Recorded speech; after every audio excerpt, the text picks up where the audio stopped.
met Corporal Casey Owen in 2005. We selected him as a wounded warrior to come out as our guest to have a good time with passionate fantasy football players. He arrived in a wheelchair 11 months after he was critically injured in Iraq. I stayed in touch with him. He would reach out to me, update me on what was going on in his life, some of the trials and tribulations of his injuries. He lost his legs. He had a brain injury, but he kept forging on in his life. He joined the Paralympics. He really, really tried to continue on with his life, to serve his country, to be a good person. He had a rescue dog, which was a service dog for him. I lost touch with him around 2013. And then I Googled to see what he was up to, maybe with the Paralympics, and I realized that he had killed himself. And so that really impacted me for a person that I only met in person for just a couple days of my life. I knew I needed to carry on his memory, his dedication to just being a helpful person, and rescue dogs is what I wanted to do. I started a 501c3 and I named it Casey the Rescue after him.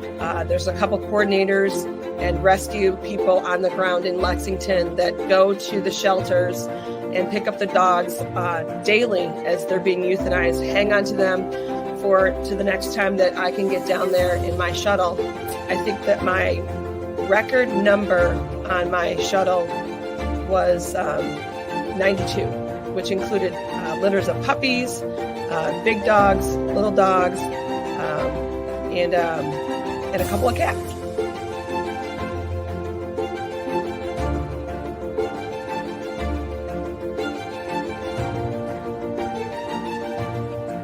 The best way that anybody in this fantasy football community can help is to play this weekend in the Fantasy Pros Championship. I'm so honored to be selected as the charity this year.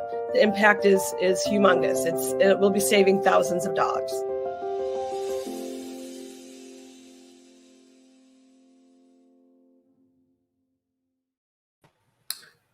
Welcome in, ladies and gentlemen, to a very special live draft coverage here on the FFPC YouTube. I'm your host, Aiden LaCorey. Joining me in drafting in this Fantasy Pros Championship draft out of the 8 slot, Dave Tripoli.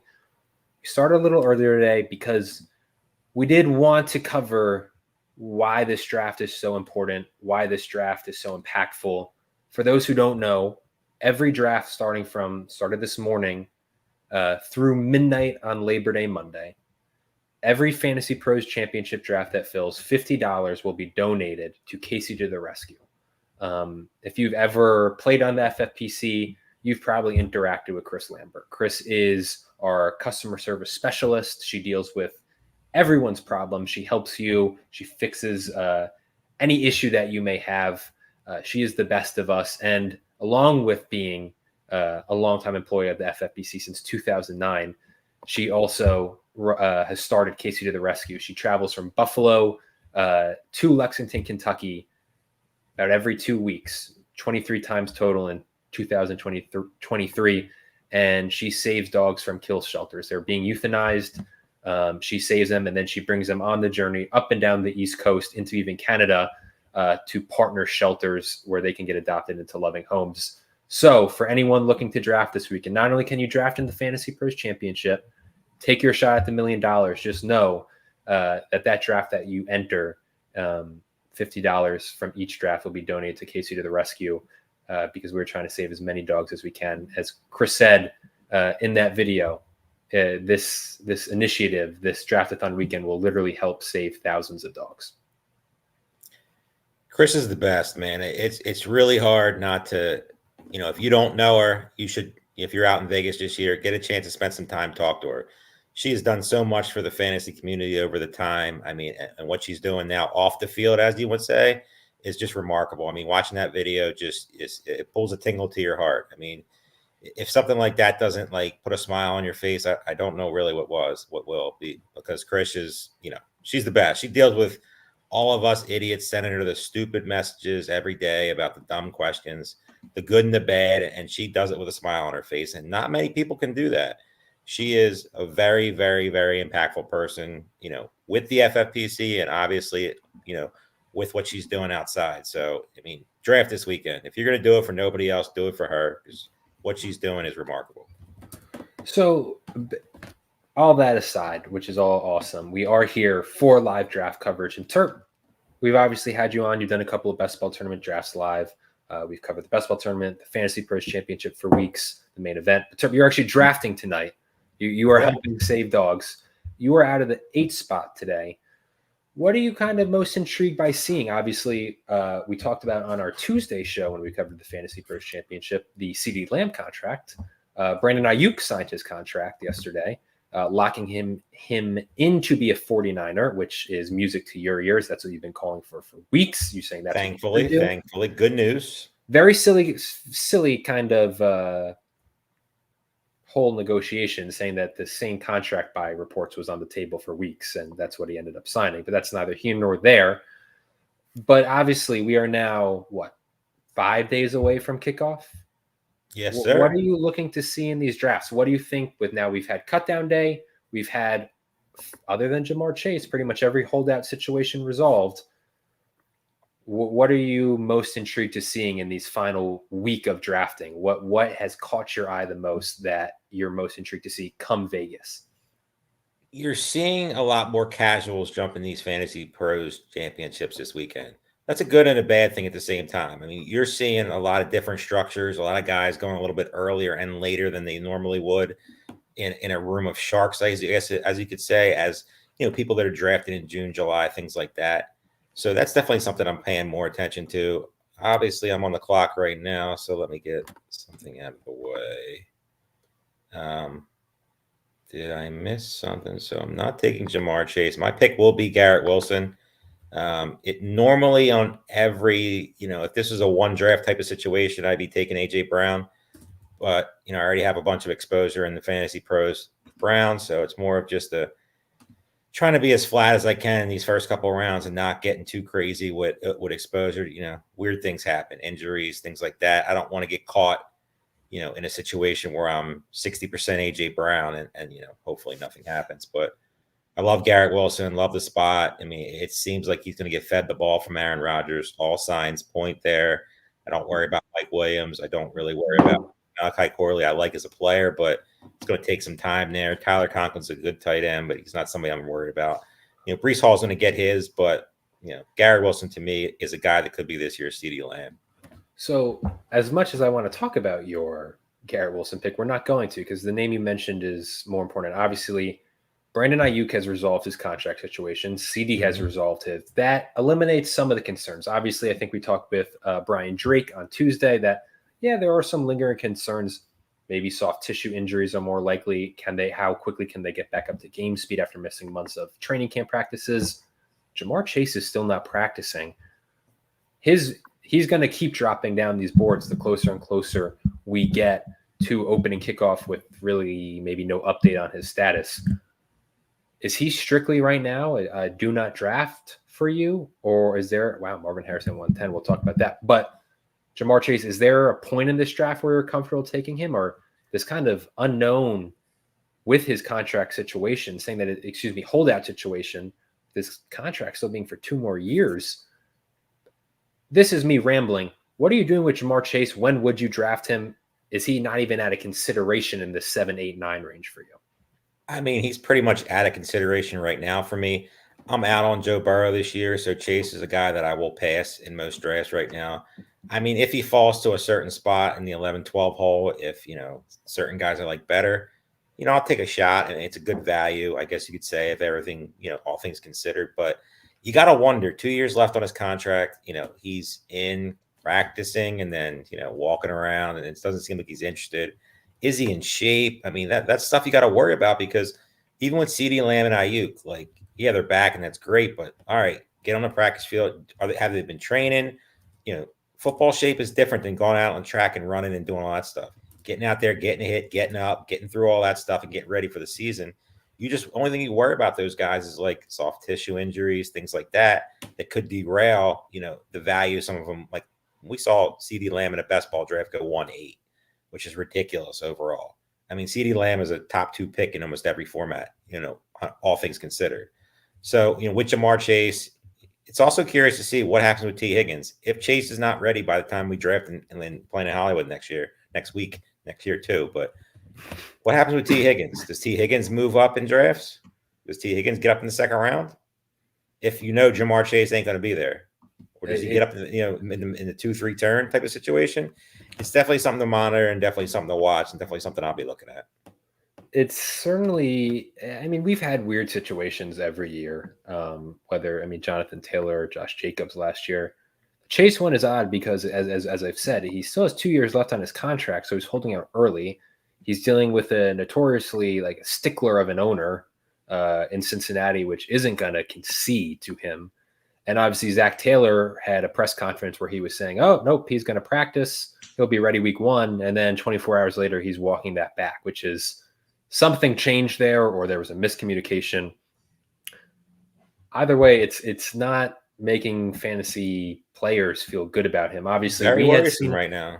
Obviously, we had known about the holdout right early on, but you didn't think much of it. He was going at the 104, 105, and then last couple days, really the last week, it's really become a 108, 109, 110 type guy because of that uncertainty. But I'm sure drafters are still selecting him knowing the upside that he presents if he does get back for week 1, or even maybe misses just a week or 2 there. They're getting a good value. Terp, you're about to be on the clock here. Garrett Wilson already in the fold.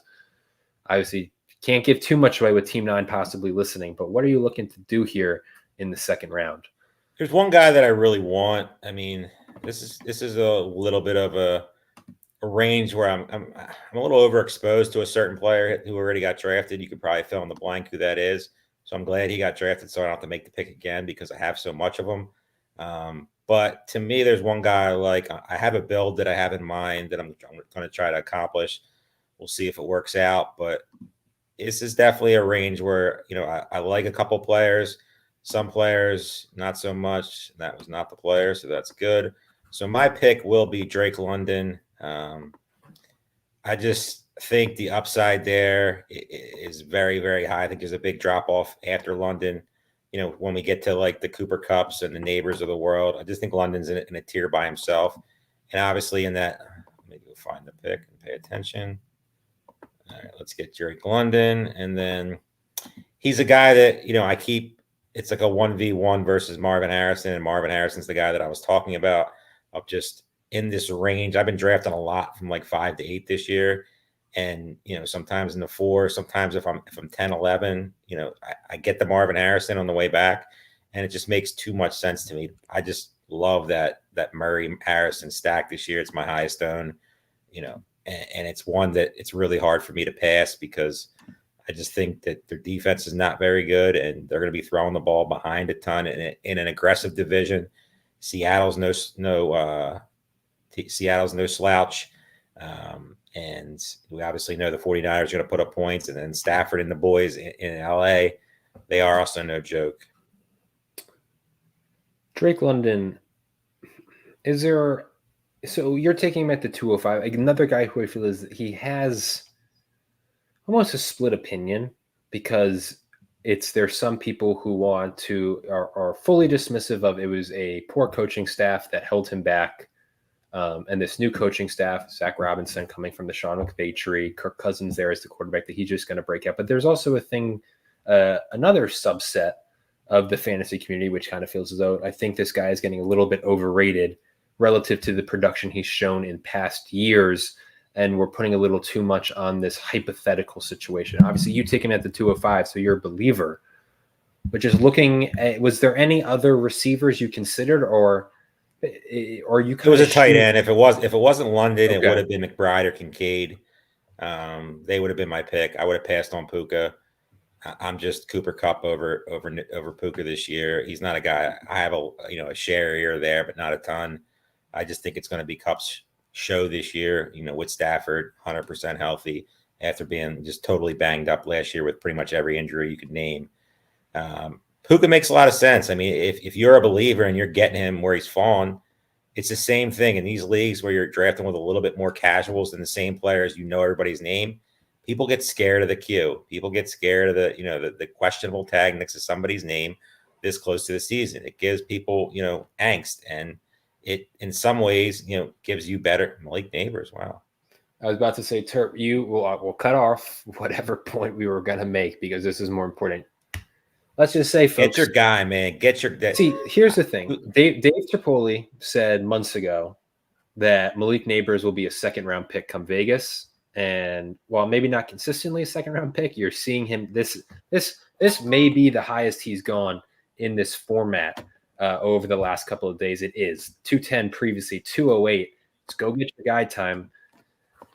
We've talked about Nabers so extensively, Terp. I don't think we need to dive into him anymore. But, yeah, I mean, it's just crazy what Buzz can do, right? A couple preseason highlights. It's just – he's worth the hype. That's just what it comes down to. I mean, he's Malik such a talented player. Did you see Garrett Wilson?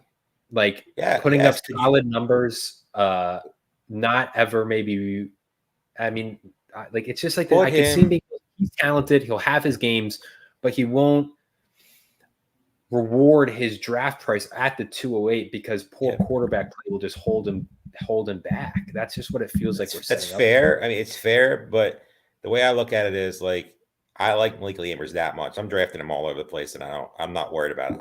I don't know if I'd push him here because he pretty much is stuck in that top half of the third round. So if I'm picking in that round, I probably push it. But if I love him as much as some people do, why not go get him? I mean, you're seeing guys that are kind of stale right now, the Devonta Adams, Derrick Henrys of the world. It just seems like everybody's just avoiding them like the plague. And, yeah, that could be a massive, massive mistake. But you look at a guy like Nabers. Where does Nabers get drafted if he's with Justin Herbert? First round. He's right next to Marvin Harrison. Like Marvin Harrison, yeah. Are you surprised? Are you surprised? And this is a silly question. Marvin Harrison is can I share about Marvin Harrison? Marvin Harrison is, I believe you said, your most owned player in FFPC. Correct. Are you surprised? I know it sounds silly. This is one of the first drafts in a while I've actually seen him first round. He's always in that 202 to 2. Are you surprised he's not in that first round more? I'm not surprised. I'm surprised he's not going more at the 1-2 turn, the 11-12 slot when these top 10 guys that most people like more than everybody else, they go. So it's definitely something that is a little bit confusing to me. But I do see, why. But people are worried he's a rookie, but he's not a rookie. He's just so polished. And with Kyler Murray, that team, just something about that team this year, fantasy wise. And there's even guys that I like that are deeper that I just think make a ton of sense on your rosters because, again, defense is not going to be good. They're in a division where they're going to have to score. They're not going to be winning defensive battles. So it's definitely something to watch. Let's see here. What's going on? Going to be on the clock here. Josh Jacobs. There's the Josh Jacobs. There's the Josh Jacobs push we were talking about with the A.J. Dillon IR news, with the Marshawn Lloyd, obviously, hamstring that's been known. There's the Josh Jacobs bump up that we were kind of anticipating on our Tuesday stream that didn't occur. Josh Jacobs, RB9 302. Any quick thought? Is that where he's going to be going, or do you think he's still going to have a wide range as a player that a lot of people just don't like clicking the button on? Realistically, I think most people don't like clicking the button on him, but I think as you get late in the process, everything you see, even though Matt LaFleur does not like to give, a running back a ton of carries, he likes to split it up. Who's he splitting it up with right now? Emmanuel Wilson? Who's Emmanuel Wilson? I'm not sitting here saying he's an NFL running back, so he's good at something. But do you really think Matt LaFleur is going to go into the opening couple games with Lloyd until he's 100%? Does he even trust Lloyd? Lloyd I love Lloyd. Yeah, the reports before Lloyd got hurt was this is a redshirt year. Yeah. So it's not inspired. What happens then? What happens? There's so many questions. To me, it's Josh Jacobs right now. If you're starting, if I'm taking Garrett Wilson and Drake London, I would have very much considered Josh Jacobs if it came to me. Because, again, a patented saying that I should have named my team name in Vegas, click the button. You have to click the button with these guys. So, all these, zero RB guys who get crazy, and I've done it too myself, made some mistakes with it. You have to click the button to where Josh Jacobs is, to me, as set as you can be, for at least the first half of the season. And if he continues to play like he did a couple of years ago, why not? Why can't he be a top 4 or 5 running back this year? It's in the range of possibilities, especially with everything falling into place. I mean, Jesus, you got, A.J. Dillon being out. They added nobody. Emmanuel Wilson, Marshawn Lloyd, who we love, but he's kind of like the rookie wall right now. So it just makes too much sense for me, at least. And let's see, I'm about to be on the clock. There's 2 options, so either one would work. It's a question of which way. Let's see what everybody else is doing after me. And then for those just tuning in, Terp here is drafting in the FantasyPros Championship, but a special FantasyPros Championship, as it is our Draft-A-Thon weekend. Every draft, Friday, Saturday, Sunday, and Monday. Every FantasyPros Championship draft that fills $50 will be donated to Casey to the Rescue, a volunteer organization which saves dogs from kill shelters and transports them around the country to partnered animal shelters to help them find a new home. Terp, you went Devonta Smith. Tons of Devonta Smith in the last 2 weeks. It seems like an every draft thing. This is it seems like an every draft thing. It really is. It seems like an every draft type of move for me right now with Devonta Smith. I mean, going to be playing out of the slot more. I know people think Dotson's there to play out of the slot. I think it's the opposite. I think they're going to absolute move Brown and Smith in the slot. And Smith's an alpha. Let's call it what it is. I mean, I love A.J. Brown, and I have tons of both of them. And, people can call me a homer all you want, but I'm a Kellen Moore supporter. I'm a Jalen Hurts supporter. And I really think that the passing game in Philly is going to be lights out this year. And everything in camp is showing me that's going to be the case. And also, I think their defense is very suspect. So very worried about the defense, not worried about the offense at all. And Devonta Smith, to me, this is where I think he's going to get moved up. I would move him up probably if I was drafting a main event today. I'd probably move him up like all the way to the 2-3 turn. I know you got out A.J. Brown. People are like, well, he's a second fiddle, but he easily could be the top guy. So to me, Devonta Smith makes a ton of sense here. It fits what I'm trying to build. It's kind of like I thought a couple other guys would fall here, but I like Smith more than almost anybody in this range. So it's no issues whatsoever. This is a great start, in my opinion, for a draft like this. I'm going to have to, mix it up here with a couple other positions here soon, but I'm also not worried about that because there are a ton of guys that I have on the board that should be coming back to me that I'm ready to dance with.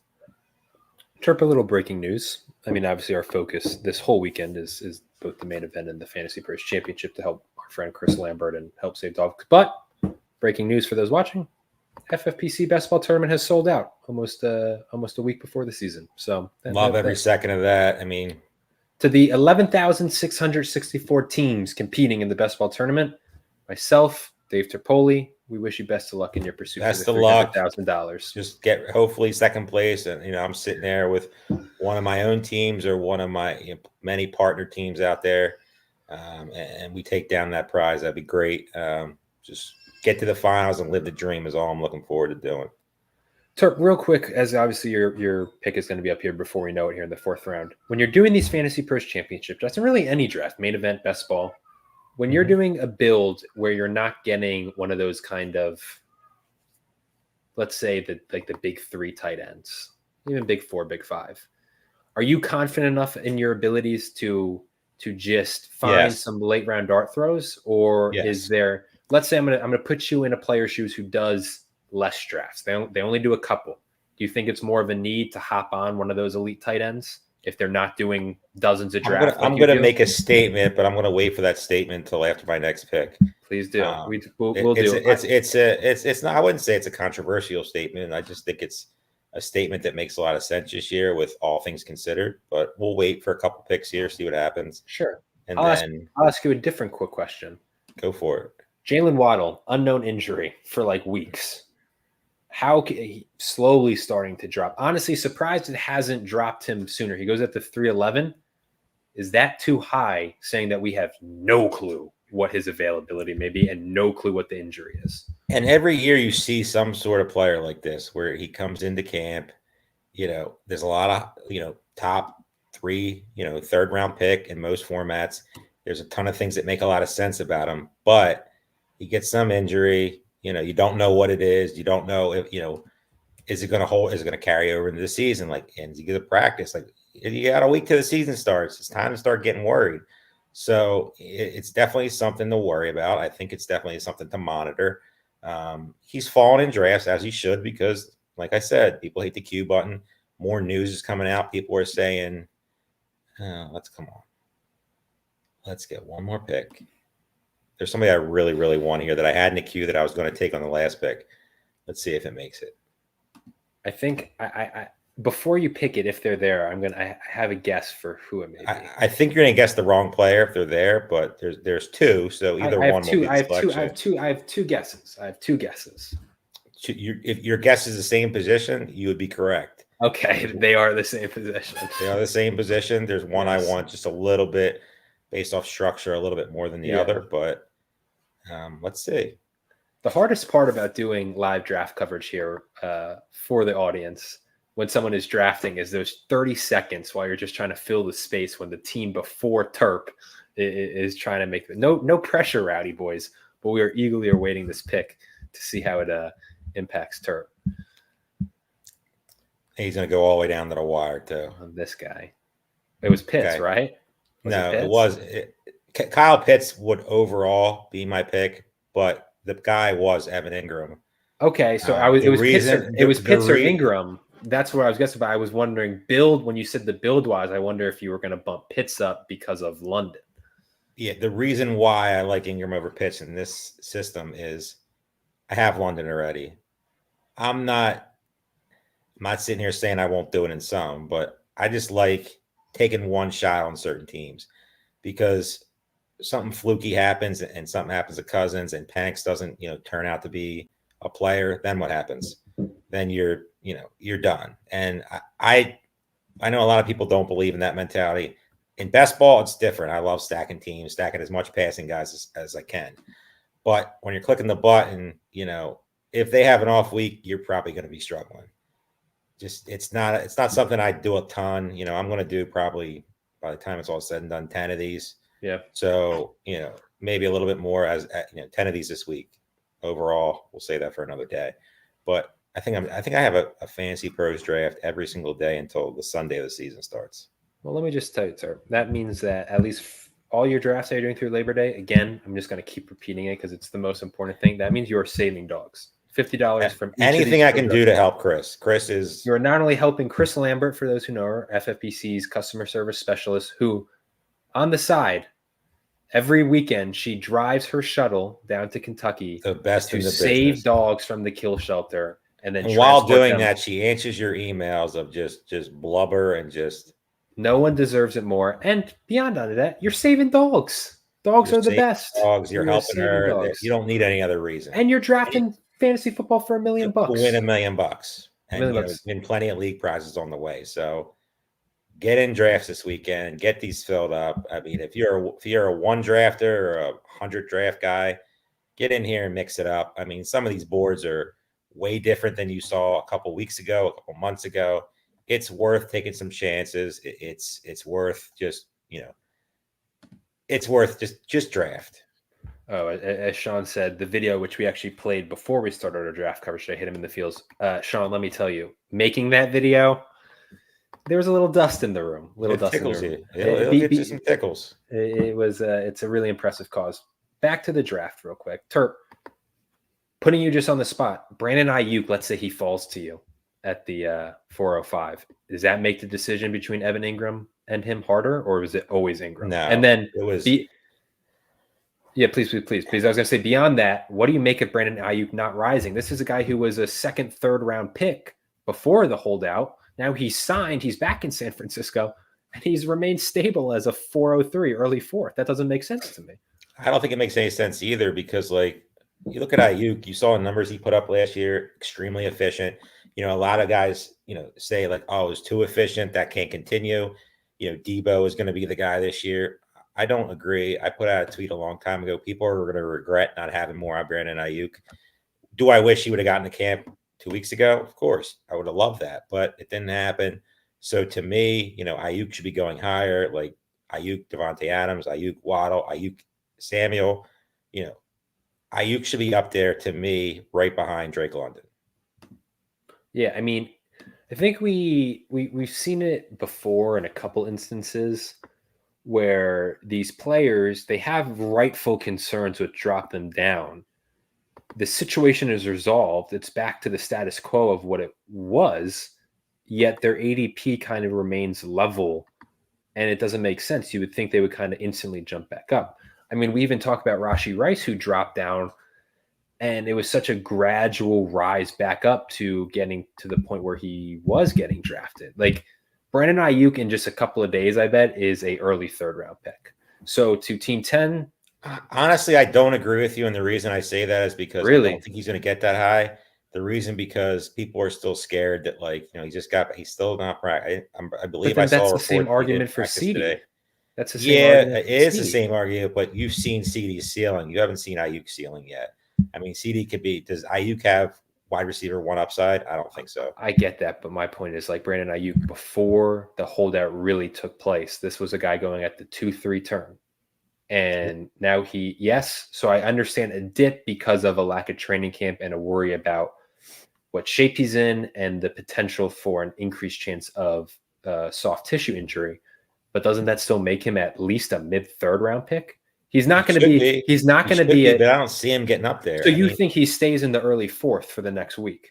I think by the time we draft next week, I think he stays behind Debo. Yeah, I don't think he gets. Wow. I mean, sharp drafters like a player like myself, I'm taking him over. I mentioned all the names that I'm taking him over.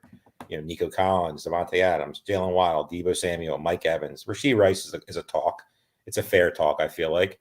But I mean, I don't know, man. I thought he should be going up, but I also thought Kyle Pitts would be up there, and he's not. And I don't. Kyle Pitts was a 2nd round pick for a week or so, 2 weeks or so. He got up there.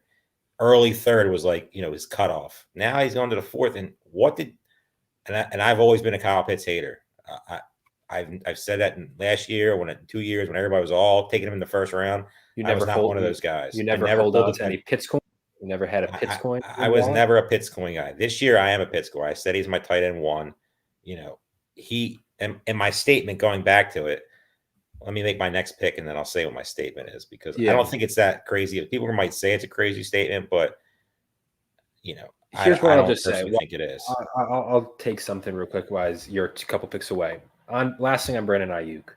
Turp disagrees. He should be going over Deebo Samuel because maybe there's a slight acclimation ramp up period. He's a better receiver than Deebo Samuel. He is a better route runner. Yeah, I think he's a more popular target of Purdy. He takes less hits. Obviously, Deebo. We all talk Jordan Mason. In theory, Deebo is probably their RB2. Brandon Aiyuk is the one who got paid. Deebo is the one who probably won't be a 49er next year. Brandon Aiyuk is the one you have. If he stays in this 4th round, like Turp is predicting, that's a value that every team should hammer. The bigger worry about 49ers, for those concerned maybe about what Aiyuk could be or all that, the bigger concern is Trent Williams and the Niners splits. Massive concern there. Because it doesn't seem like he's anywhere close to playing with his contract situation. They are bad when he doesn't play. So that's honestly the most reasonable argument I'll hear about not fading Niners, but lowering Niners on your draft board. And how does that affect Christian McCaffrey? That's not talked. There's no Trent Williams. I saw a report the other day. I think it was yesterday. I don't know if it's confirmed or not. So I'm not going to say it's he's not 100% practicing yet, McCaffrey. And yeah, I think the thing with McCaffrey is that just them being you're on the clock. That was a double snipe. That was a double snipe. I was going to take Walker and Kamara, just to start the room. While you think on your pick, I'll real quick on CMC. I don't think he's practicing in full, but by all accounts, they don't want to rush him back. It's not an actual concern. He'll be ready for week 1. It's just, they're taking their star player and making sure that he's okay and they don't re-aggravate anything. So I wouldn't look too much into that. Joe Mixon is the pick.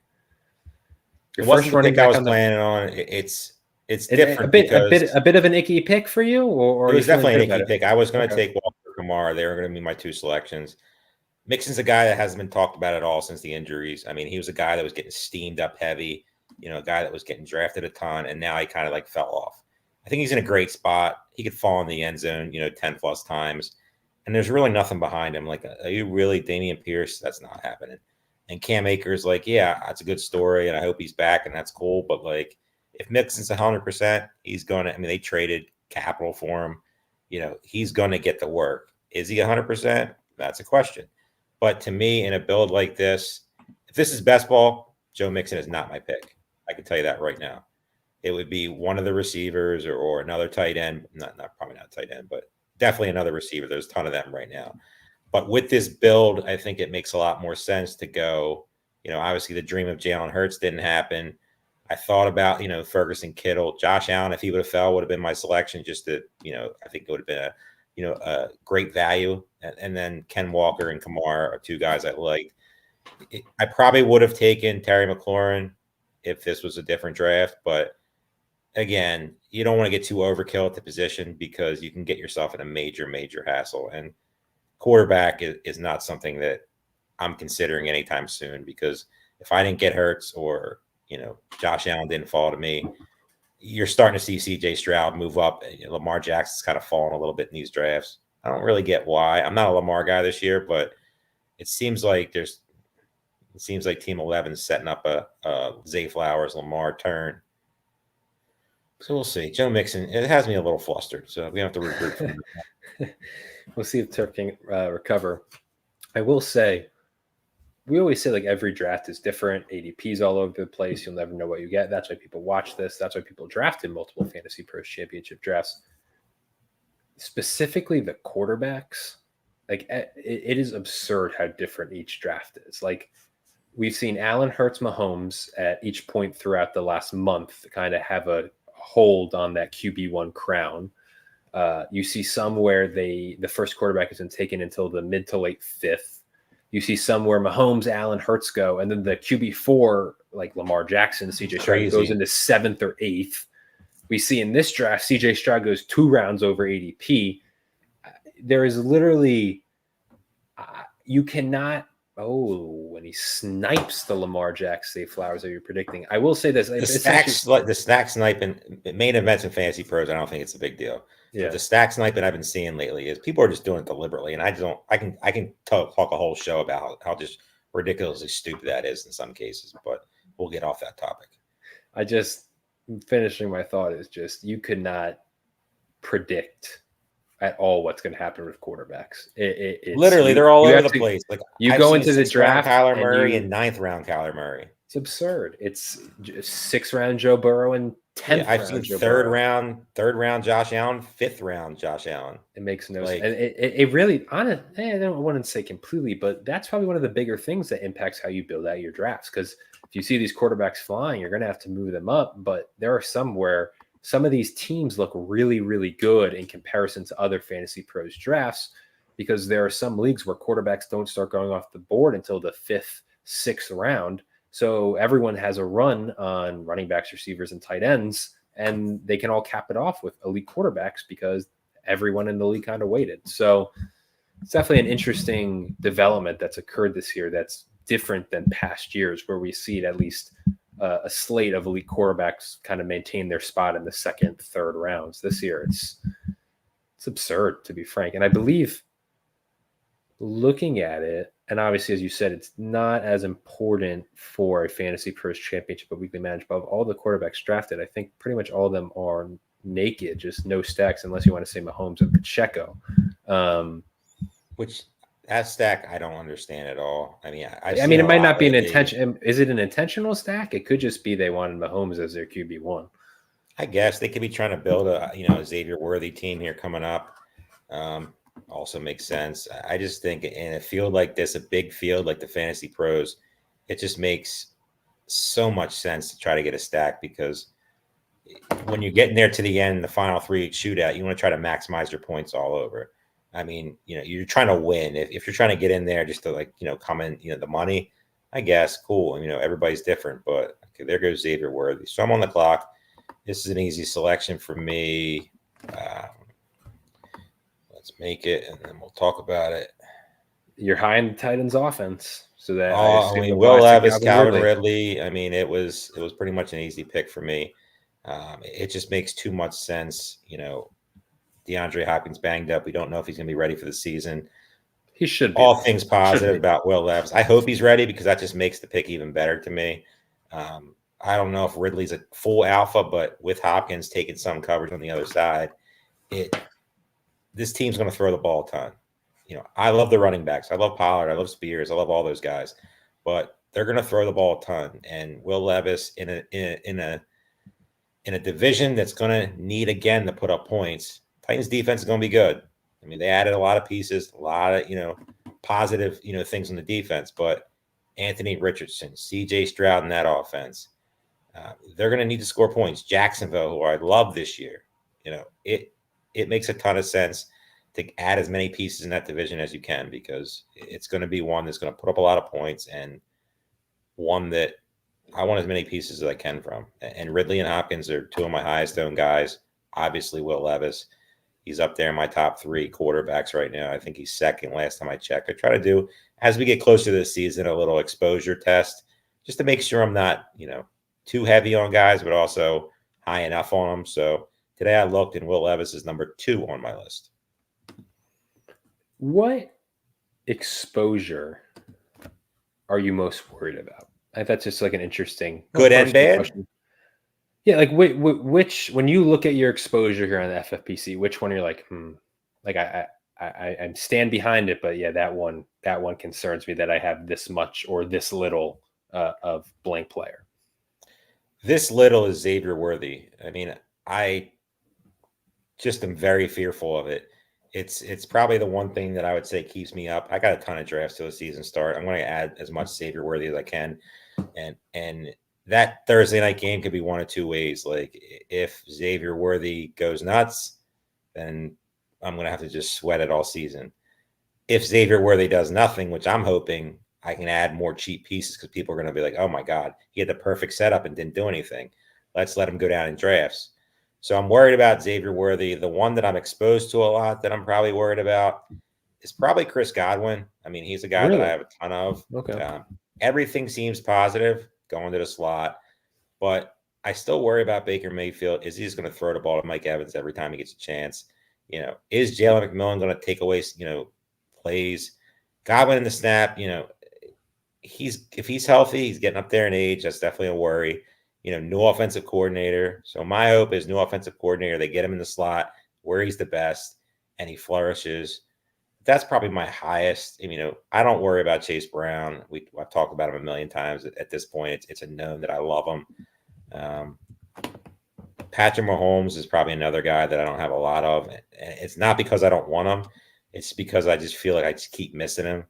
I built a team with him and with Rice the other day that I just absolutely love. But Mahomes is probably the one quarterback that I'm probably the most worried about because he could throw 50 touchdowns this year easily with that skill set he has and obviously the receivers that they've added. But they're probably the 3 guys that, we could talk about some other guys as we get, down the road. There's nobody that Chris Olave is a guy I was not really on a ton, but I've been adding some just because I hate the Saints. I hate Dennis Allen, but there's nobody else there. It's him and Kamara. And if they can figure out a way to stay healthy, same thing with Kamara.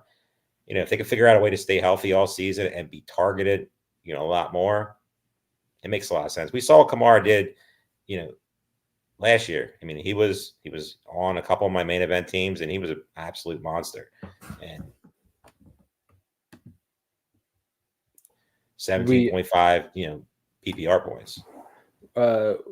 Got a question for you is from BW here in the chat, which is kind of just not really a question. Is he was saying David Njoku will be interesting to see what happens this year, seeing that either he must be drafted or a bust and he has no shares. What do you make of Njoku? Obviously, we always talk about the top 5 tier of Kelsey, Laporta, McBride, Kincaid, Andrews, and there's a little tier break, and then you have your Pitts and Ingram.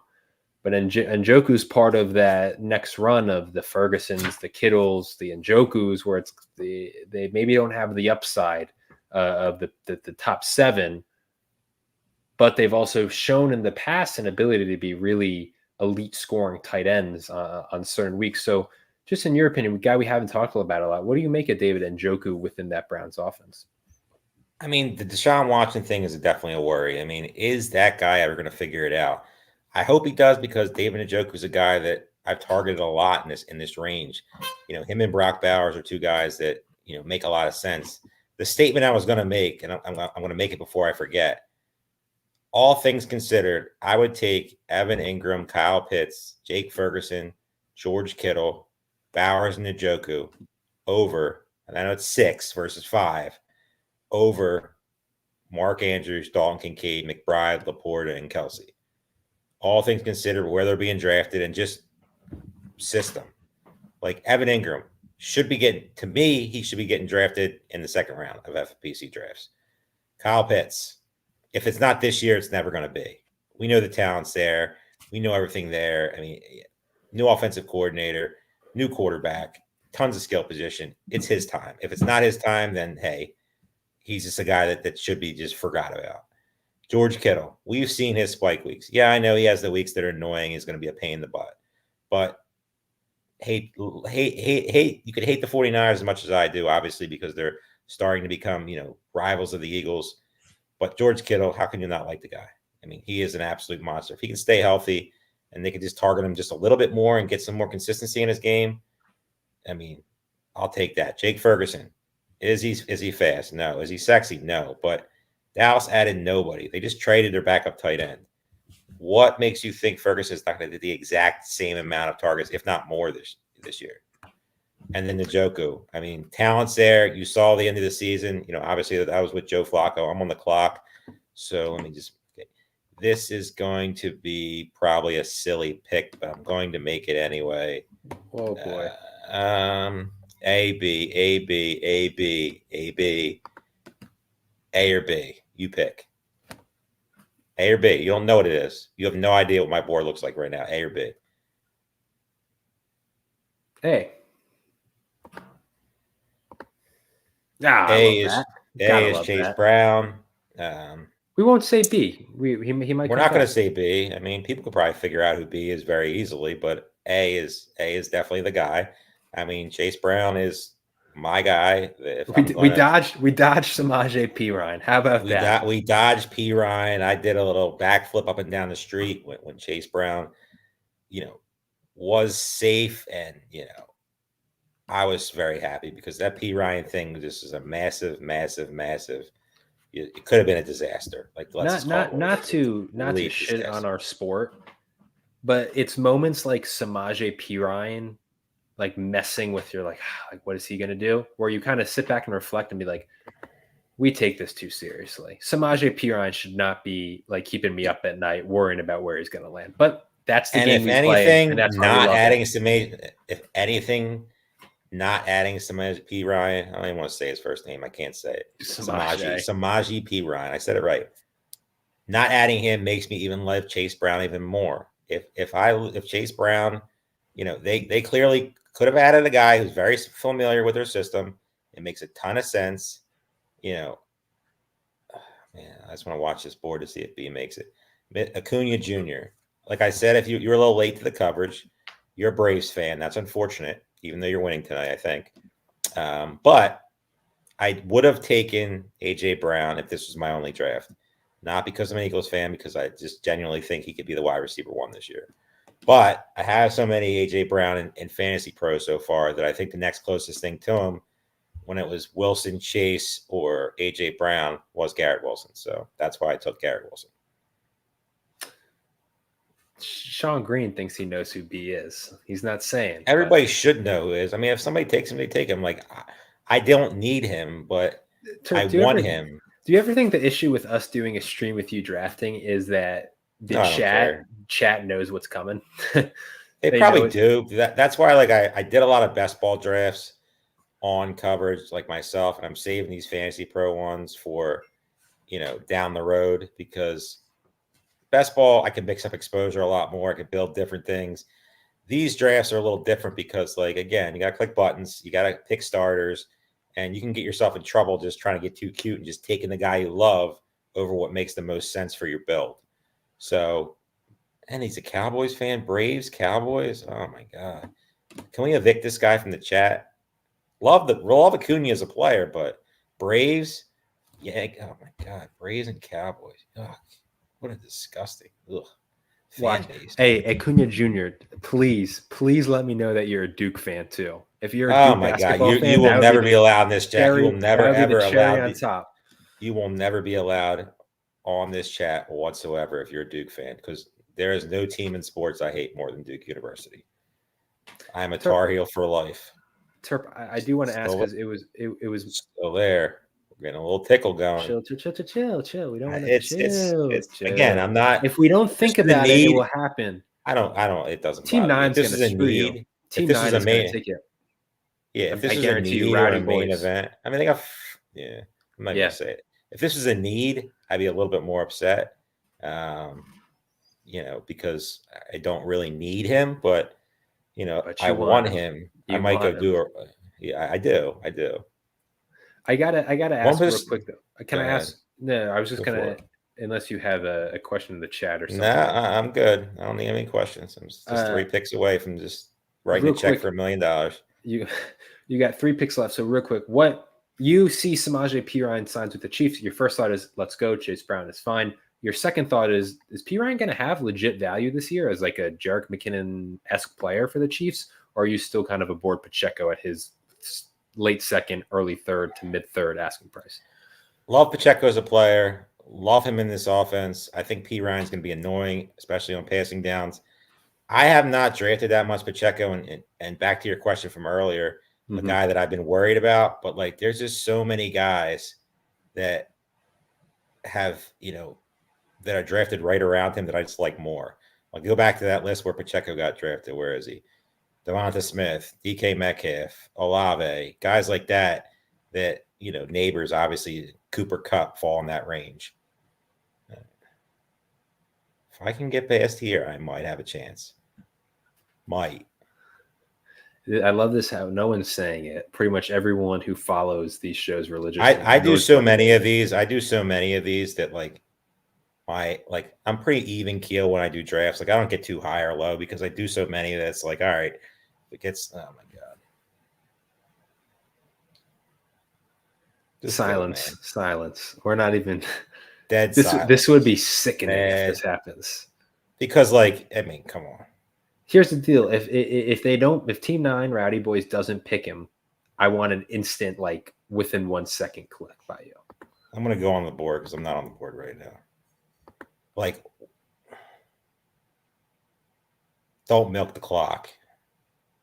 Just if you're gonna do it, just do it. He's completely diffused our analysis of this draft because of the anticipation of just dead silence is coming. This 805. I mean, dude, this is a showman. I hope Rowdy, if Rowdy Boys, if you're watching in the chat, please let us know because you are this is David Finch. I don't have a single other person in the queue right now. Come on. Let's go. Oh man, my heart was beating on that one. My heart was beating. The man with no hamstrings. Oh my God. Christian Watson. What I was saying before I went silent is I don't really ever get I just stay kind of here the whole time when it comes to drafts. Because I mean, so many things happen and people know who it is and people know who the guys I'm going to take and most of that stuff. So if they take him, it is, you just have a backup plan. I had no backup plan right there.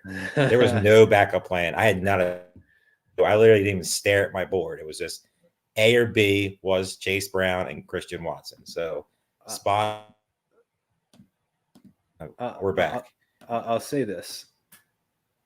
That might be my second favorite moment out of all the streams behind the CJ Stroud mega stack that was. Oh man. We've been doing this for 3 years. That's I still tell people about that story. That might be my favorite still tell people thing about we've that done story. live. We've had, or Josh Jacobs, are shitting on Josh Jacobs in the 10K high society, and then he ended up as a running back 2 overall. That was good too. That's another one where it's like, yeah. We were the best part about it. Neither of us were there. And we were just sitting at home. I think you were there. I wasn't. I was there. And I'm just sitting on my couch. I was right behind idiot Josh Jacobs. And he takes Josh Jacobs and he wins the league. That he did. And Mojo called that out in 4 seconds. I think the year before we might have done it was Derrick Henry. Same type of situation where we just were like, who's this idiot taking this guy so early? I mean, like we are gurus or something. And hey, guess what? we're hosts. We're not. Am I going in and out? No, you're here. Am I going in and out? You're laggy. Okay. You're laggy, but you're not in and out.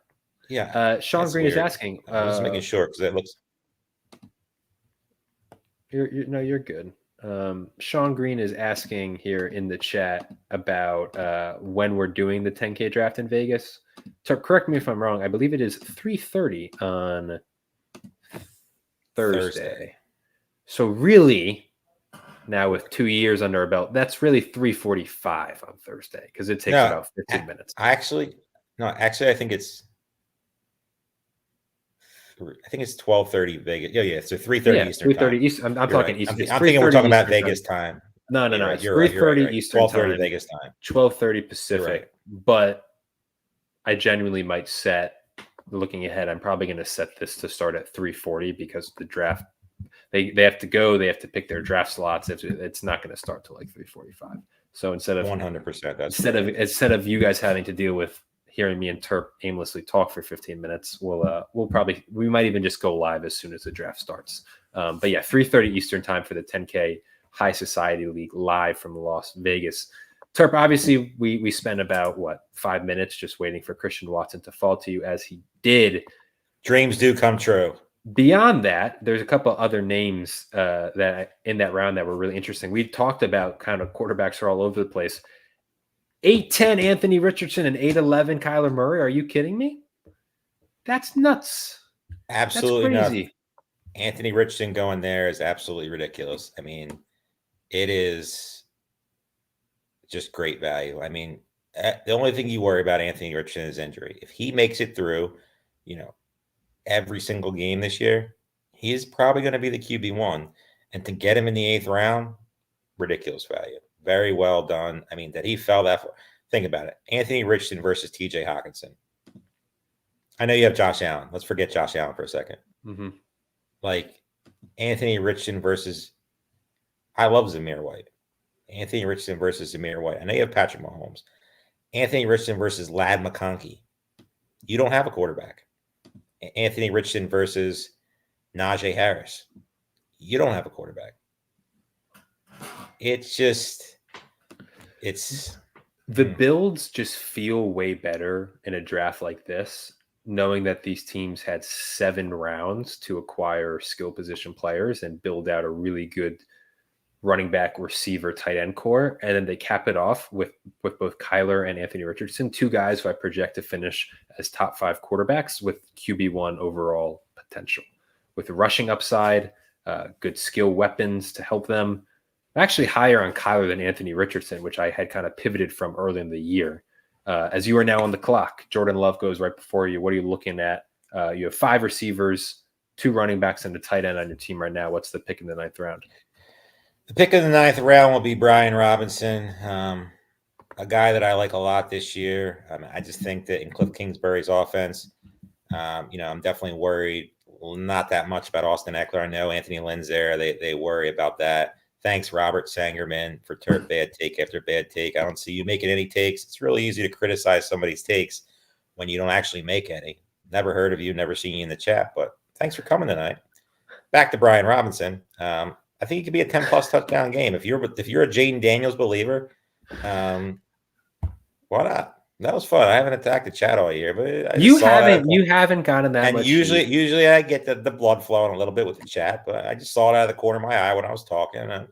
Robert saying it's all love. Robert saying, I mean, for the record, as Terp's co-host, I love that. I love seeing Terp get messes with the chat. I've been a lot nicer this year.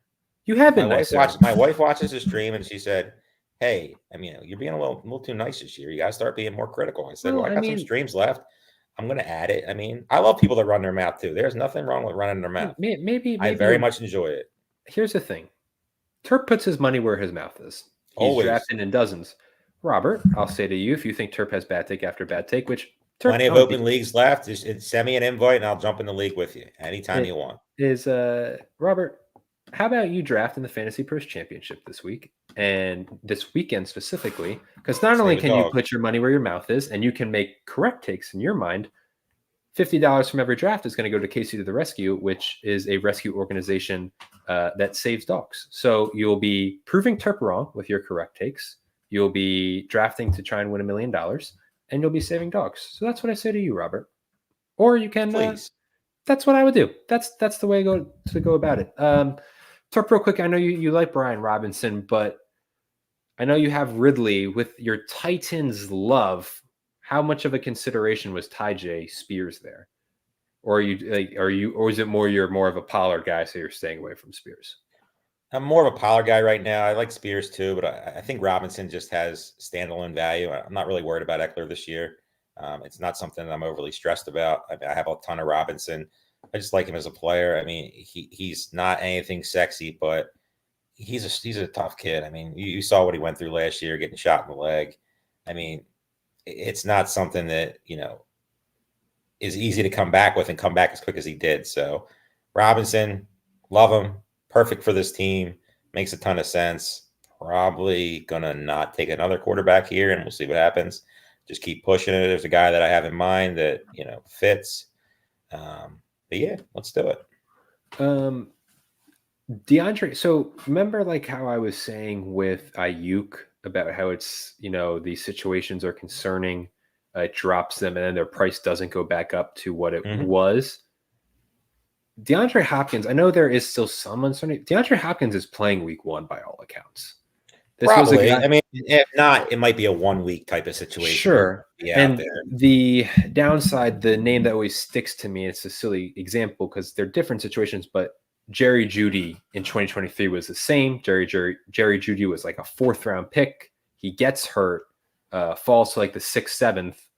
And then when reports are coming out, like, yeah, he's really probably only going to miss 1 week, might even be back week 1, but his ADP never reset to what it was. Just saying, kind of feels the same way with DeAndre Hopkins, who was like kind of going in the 7th round range.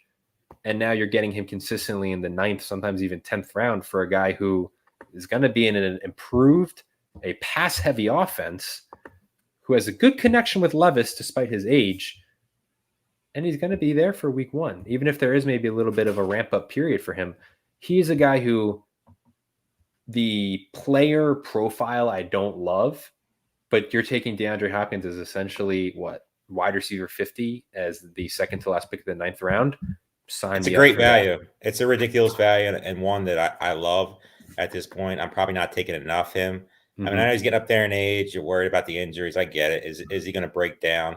But that offense is going to throw the ball a ton. I've said that since day one. I said Will Levis is going to be this year's Jordan Love.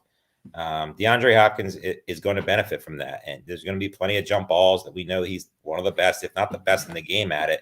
And, with Calvin Ridley on the other side, Tyler Boyd in the slot, they have a lot of weapons there with both running backs who have pass catching ability, who both look like they have some extra juice in the preseason. There's definitely a guy that I want here. So I'm going to wait till we pick. While we wait to pick, you and me talked about this backstage before the show, and I kind of want to ask the chat because genuinely, some of you guys in the chat, maybe all of you, are smart. Like very well could be smarter than me. Like you guys are knowledgeable, you know your stuff, you show it when discussing with us in the chat. My question to you, and Terp, please pick, and then we'll discuss your pick.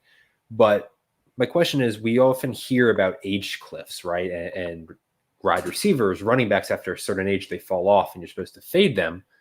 My question to you guys in the chat, and please answer, is do you think we need to start altering that as athletes get better and better about maintaining their body, and we're seeing more and more example of athletes extending their prime and going into their late 20s, early 30s at a high level? That's just an interesting question that's been in my mind. Hopkins is a good example. Derrick Henry. Is there going to be examples? Christian McCaffrey this year? Or do you think we are going to see a continued trend of like running backs around 28 that just fall off, or wide receivers hit their early 30s? It's just an interesting thing because it's so rooted in draft mythology that you stay away from some of these older guys, but so many of them are starting to disprove it. It's an interesting take. Terp, you took one of the biggest risers in the FantasyPros Championship over the last couple of weeks. All the buzz in Dallas. Rico Dowdle. Rico season, baby. It's Rico season. You and me. So how beyond Rico, how are you you admitted you're a little bit rattled by your Joe Mixon pick, Kenneth Walker and Alvin Kamara. Not anymore. I have no cares in the world. I got so you feel Watson good about obviously Chase Brown and Moses. So you feel good about this running back room paired love with the running back room. I would love receivers. this running back room in any draft I do, to be honest with you. You know, what if you would have switched out Mixon for Kamara, Walker, or Mixon's fine. I mean, if Mixon's 100%, there's nothing not to like about him. So no issues whatsoever there. You know, my running back room is very good, and I'm just going to keep adding to it because breaking news, probably not going to take any receivers anytime soon. Oh, I thought you were going to give me some actual breaking news, and I got really excited. No, you thought Jamar Chase signed or something. It's all about Uncle Rico this year. I literally, yes, it was literally like, oh, breaking. I hear breaking news, and I'm expecting breaking news, and it's just Terp saying, oh, I'm not. Those Dusty Step brothers, Sherlock. Zeke. Yeah, don't forget the Dusty Step brothers in Dallas, Ezekiel Elliott and Dalvin Cook. They're going to be holding each other's hands on the bench because it's Rico season. I don't care if he's a Cowboy. I'll say this about Zeke. I've said it before. Zeke didn't look like shit in New England. Like he looked competent. Nowhere near. If you've seen him this offseason, he looks like shit. Well, yes, but he always does. So I don't know. I'm still a holdout in the Zeke is Gus Edwards this year category, but the Rico Dowdle buzz was he. I feel like I've asked this a bunch of times. How you and me both love Corum. Was it hard to pass on Corum there, or were you? There was only two guys in my queue. It was Rico. Yeah. It was Blake Corum. There was really no other thought process of consideration. Dowdle for some people in the minds very well could be tracked to be the lead running back. Did that outweigh it? Because there is obviously a chance that Kyron retains his usage and Corum just kind of is the clear RB2. Is that what pushed Dowdle over him? Yeah, I mean, and also back to exposure, Blake Corum is one of my highest owned players. Okay. You know, in the fantasy pros that I've drafted so far. So those two guys in this range, I'm going to try to mix in as much of them as possible. If I had one draft, my pick would have been Blake Corum, but it's another type of situation where I don't have as much Rico in these drafts. So I'm just trying to add as much as possible. You know, certain situations, it's a coin flip. I look at the exposures and I pretty much go, you know, I don't want to get caught with 100% of one player or, you know, 75% of one player because freak stuff happens. Injuries. What if he just doesn't? What if Kyron Williams is then you have a dead pick? You got a pretty much 10th round draft pick that's never going to see the field. You know, obviously I don't believe that's going to happen, but if you're something I learned from Todd Burrows last year, and I'll give him a shout out, is don't get too overexposed to a certain player because obviously you see the money signs if it all works out, but if it doesn't work out and you're at 75%, you know, Trey Benson, and Trey Benson never sees the field. You look at all the guys that are going around Trey Benson, and they're going to be, you know, fantasy forces or guys who are going to put in you know, especially in best ball, you know, weekly totals. You could be setting yourself up for just a disaster and would really put you behind the 8 ball. Gotta admit, gotta feel happy taking Rico Dowdle there. Obviously, as you said, running backs were going to be your only pick there, but still hell of a running back run going on here in round 10. Started with Jalen Wright, and you had a couple of quarterback receiver, and then since then, Dowdle, Corum, Benson, Julian McLaughlin, Zach Moss, Gus Edwards, J.K. Dobbins. Continuing. We're Chase Brown all the way, but this is a question for you as someone who plays in dozens of drafts. At some point, is you want to balance your Chase Brown shares, which is no. Okay. I have, if you're going to say balance them with Zach Moss. Yeah, not a ton. I have drafted, you know, Zach Moss in a couple drafts. Mostly the reason is because I didn't get Chase Brown. It's just a bet against myself, but it's never going to be a, let's just say 70-30 exposure. It's going to be a lot worse than that. It's probably like a 90-10 at this point. Okay. If I lose, I lose. But the good thing about if I lose with Chase Brown, which I hope I don't because it'd be very expensive for me, is where Chase Brown is going, you know, most of the time he's my RB2. He's probably never my RB1 on any build. So as my RB2, I'm drafting enough depth behind him that if things go haywire, I'm fine with it. So not something I'm worried about. I got There's not going to be much Zach Moss in his, you know, could he score 10 touchdowns? Of course. But Chase Brown is an extremely talented player, and you know they believe in him if they didn't add Samaje Perine. Not that he's a superstar, and I know that name has been the most talked about name on Twitter this week, but it's Chase Brown season. I got to ask you if you could take a look at the draft board. Obviously, you're liking your team build. Chad is liking your team build. As I always say, the chat would tell you if they're not, so you must be doing something right. What other team in here is catching your eye as, oh, they're going to be a tough one to beat, a good competitor of mine this year? Is anyone standing out? I haven't really looked at any team so far. Yeah, do a quick glance for me. All right, so team 12, not my favorite. Team 11, not my favorite. Team 10, not my favorite. Team 9, not my favorite. Team 7, not my favorite. Team 6, I like that team. It's a good team. Definitely have nothing negative to say about Team 6. Team 5, I think it's 5. DJ Moore Metcalf. I like that team.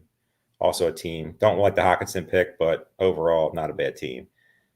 Team 4, not a bad team.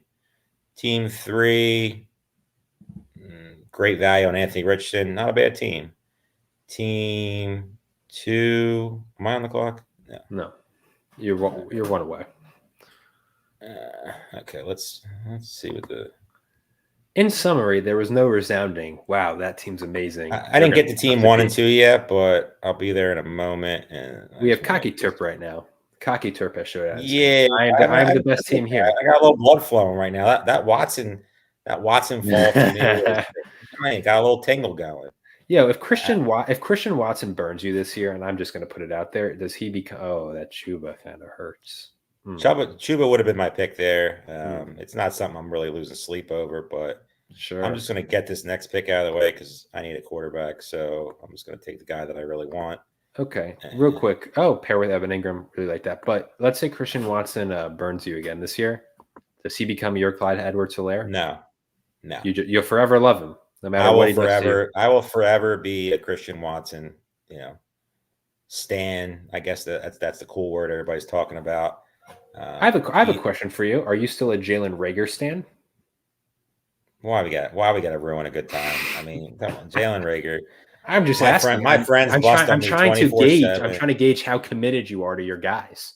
My friends bust on me 24/7 about Jalen Reagor, and it's my biggest L in sports. I said he was going to be the next Tyreek Hill, and it was a horrific take. One of the worst I probably could ever come up with. So I didn't know that. The next Tyreek Hill. Yeah, I was very hype on him when they drafted him. I watched him a ton in college. I really thought it made so much sense with the direct they had a receiver, but he was just a mental midget. Let's just call it what it is. He didn't figure it out. Dude. Tyreek Hill. It was rough. It was rough, man. It was. I think my worst sports take, if we get off track here, have been in the 11th round, is probably I had Josh Rosen like clearly QB1 in that draft class. Like I was all in like Rosen's the guy. And he lasted like less than a season as a starting quarterback in the NFL. That's one that comes to mind, NFL related. That's probably my worst. Together, you and me, it's our Josh Jacobs one from 2022. Well, yeah. Let's just say I don't think it was overall Josh Jacobs, that it was more just where he was selected. Sure, but still, that's the most egg on our face we've had in doing one of these streams.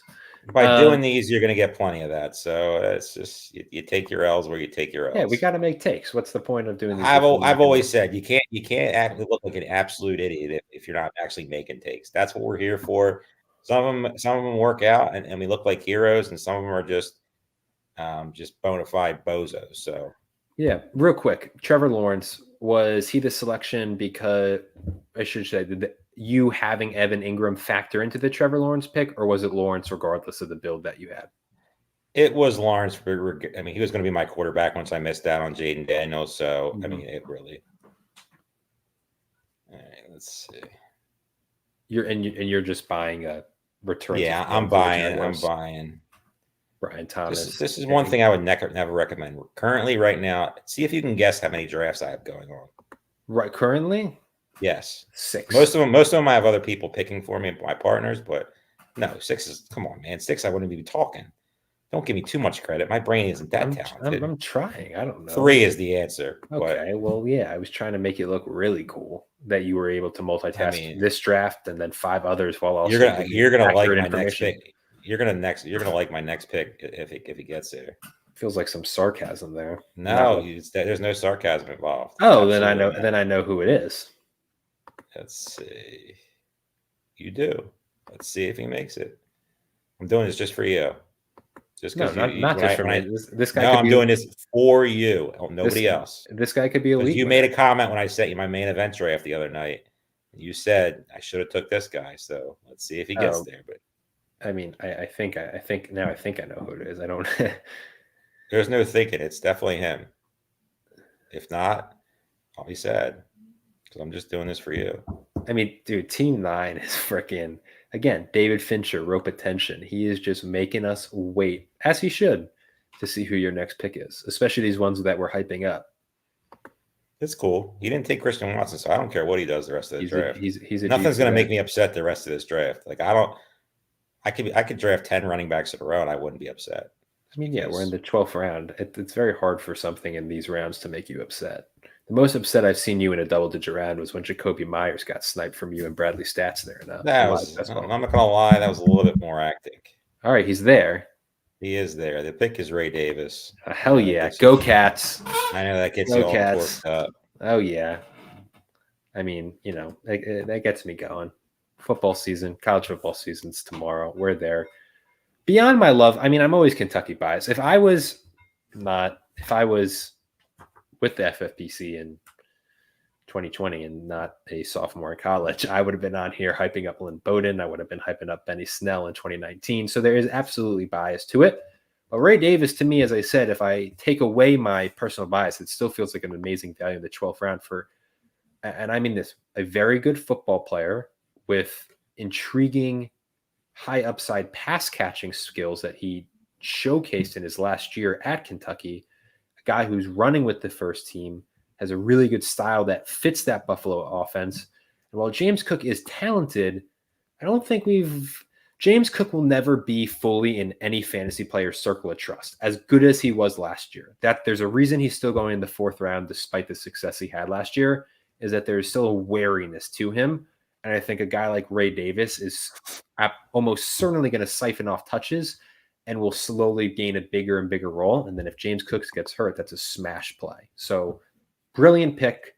Nothing you said was literally off there. I pretty much agree with everything you said. I mean, I have a lot of James Cook, but not like crazy. But it just makes a ton of sense. Everything you said just fits perfectly.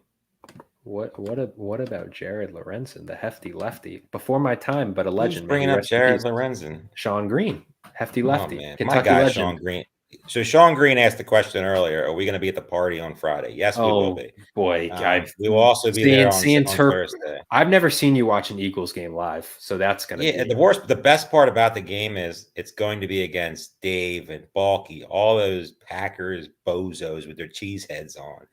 I mean, I can't draw it up anymore. I got a special Jalen Hurts, Kelly Green jersey just waiting for him. I'm not going to wear it to any of the drafts. Are you going to have it laid out on your bed like the first? I'm going to have it. I might bring the iron out and get it all, ready to go. Dude, I'm thinking about painting my face, maybe getting people all torqued up.